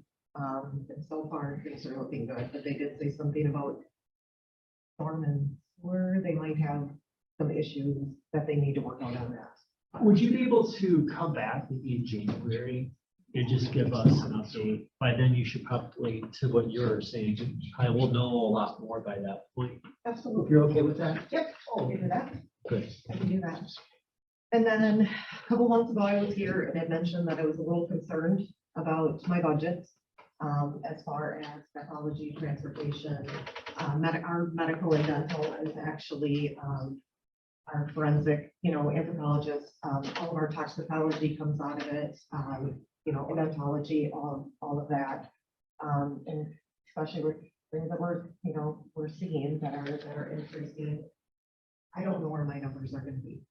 I asked me to come back in a couple months and give you a better, and that's why I kind of put on here that, and we used to average about 8 to 10, autopsies a month, which we were able to then turn around and say, okay, we can budget somewhere between 17,000 and 21,000. And now looking at this, I mean, July, we had 13 autopsies. Still don't have all of the toxicology back on it, so I had no choice but to just kind of guess. They don't bill us monthly, they bill us, or I should say, they don't bill us monthly for the July cases. It gets, our bill from the laboratory is when those tests are actually completed. So it's kind of hard to know exactly what it's gonna be, and it all depends too on what are they testing for, or what additional testing do we need? What product are we looking at? And then August, we had 16 autopsies, which everything all together was over $34,000 is what we paid out. So the new September, we only had 6, and I have no idea what our numbers are yet on that. So, I mean, it's all over the place right now. It's up and down, so I can't give a. And then I just put some of the factors that, that go into the numbers fluctuating the way that they do. So I'm still hoping that I'm gonna go okay. But also, on my copy, I just wrote some chicken scratch notes that we do, as of right now, we will have somewhere around 12,775,000 coming back. Or $12,774 coming back from the state, which will go to revenue, and that is we will be billing for 7 inmates from correctional. The state will send that back to us. Doesn't go back into my pathology or anything else. It goes straight into the revenue. So, last but not least, the health department, human services, a couple of members from Overdose Fatality Review, myself, we were working on projects through, I think it's a COSAP grant is what it was. They did more of the grant stuff. Yep. But what we were looking for, I had initially gone to them and said, I need help. I need resources for people. I need to be able to, I have families that are calling. They call sometimes weekly, they're grieving, they're looking for resources, and either places that I've called around, they don't accept new patients. And they're full, they're closed, you know what I mean? So we had a lot of that issues working with them. Just got notice today that a bereavement coordinator for our office would be covered for 3 years. So everything would be, that grant is set for 3 years, which would be a good pilot program to bring somebody into what they want to do is house, or, I'm not part of that, but they're going to be run out of our office. So with the help of human services and everything else. That's fantastic. So For the record, we will be one of the first medical examiner or coroner offices in the nation that has a social worker embedded in it. That's yeah, I think Milwaukee has one that they're working with right now, so we'll be the second one. And our hope is to not only help them with the grieving process, but with these overdoses, to be able to help those families, those friends, it's just another resource to be able to, yes. And they'd also be working with, any type of death of despair, anything. They are gonna do next of kin interviews to get a little bit more in-depth, information on this just statistical portion of things, but as far as I'm concerned, you know what I mean, that grief counseling or resource, it's gonna be huge, I think. When would this person start? We're looking to get it going, but actually have somebody hired, trained, ready to go by February. And when do you think the position will be posted? We just talked to us today. I think they are gonna post it by December. To hire in January, Yeah, to hire, yeah, and then get them going. And would that be like on LinkedIn or would it be on the county website? Bit of both? Okay. No, I ended up getting a copy of like a position description type thing from Milwaukee. It's on my side table with everything else that needs to be worked on right now. So, but I told Ashley I will do my best to try and put something together for what I'm looking for them to do in our office. And then have other people, change it up and stuff like that. I have nothing to do with money. I have nothing to do with any of that. Just what do I need from them? Because my biggest thing was constantly hitting my head against the wall for the fact that a family called, we're the ones that are on scene. We're the ones that they build that relationship with. I can have somebody from, say, Community Hope or whatever, try and reach out to them, but they still look to us for that. They're comfortable with us. We talk, we have case contact, but then, so like you get the call, after whatever, you answer a couple of the questions. Sometimes it's a half hour on the phone, sometimes it's 45 minutes on the phone. They need to talk. They need an ear. We're not that, we're empathetic. But for us, the biggest frustration is we're not trained. So we're giving them that comfort. We're giving them that ear. But what are we really doing to help them? We're making them feel better right now. But there's a pretty good guarantee that next week we're going to have the same conversation. Yeah. And that's my biggest frustration. And we have families that we've had 3 more overdoses within. So, yeah. When the position is posted, could you just keep me in the loop? Absolutely. Cool, thank you. That's when you were mentioning with this for the sheriff's department, putting somebody in there. So Yeah. Sounds amazing. good. That's really good. Thank you so much. Okay, that closes that item. Yes, if Judge Gibbs would love to come up and. Judge Mike Gibbs, recently elected in April and took the bench in August. And it has been a learning experience. I've really enjoyed the past couple of months there. I can see why they put me on the October calendar. Being that it was probably one of the longer ones. But certainly. Actually, this is going to be one of our shorter ones, believe it or not.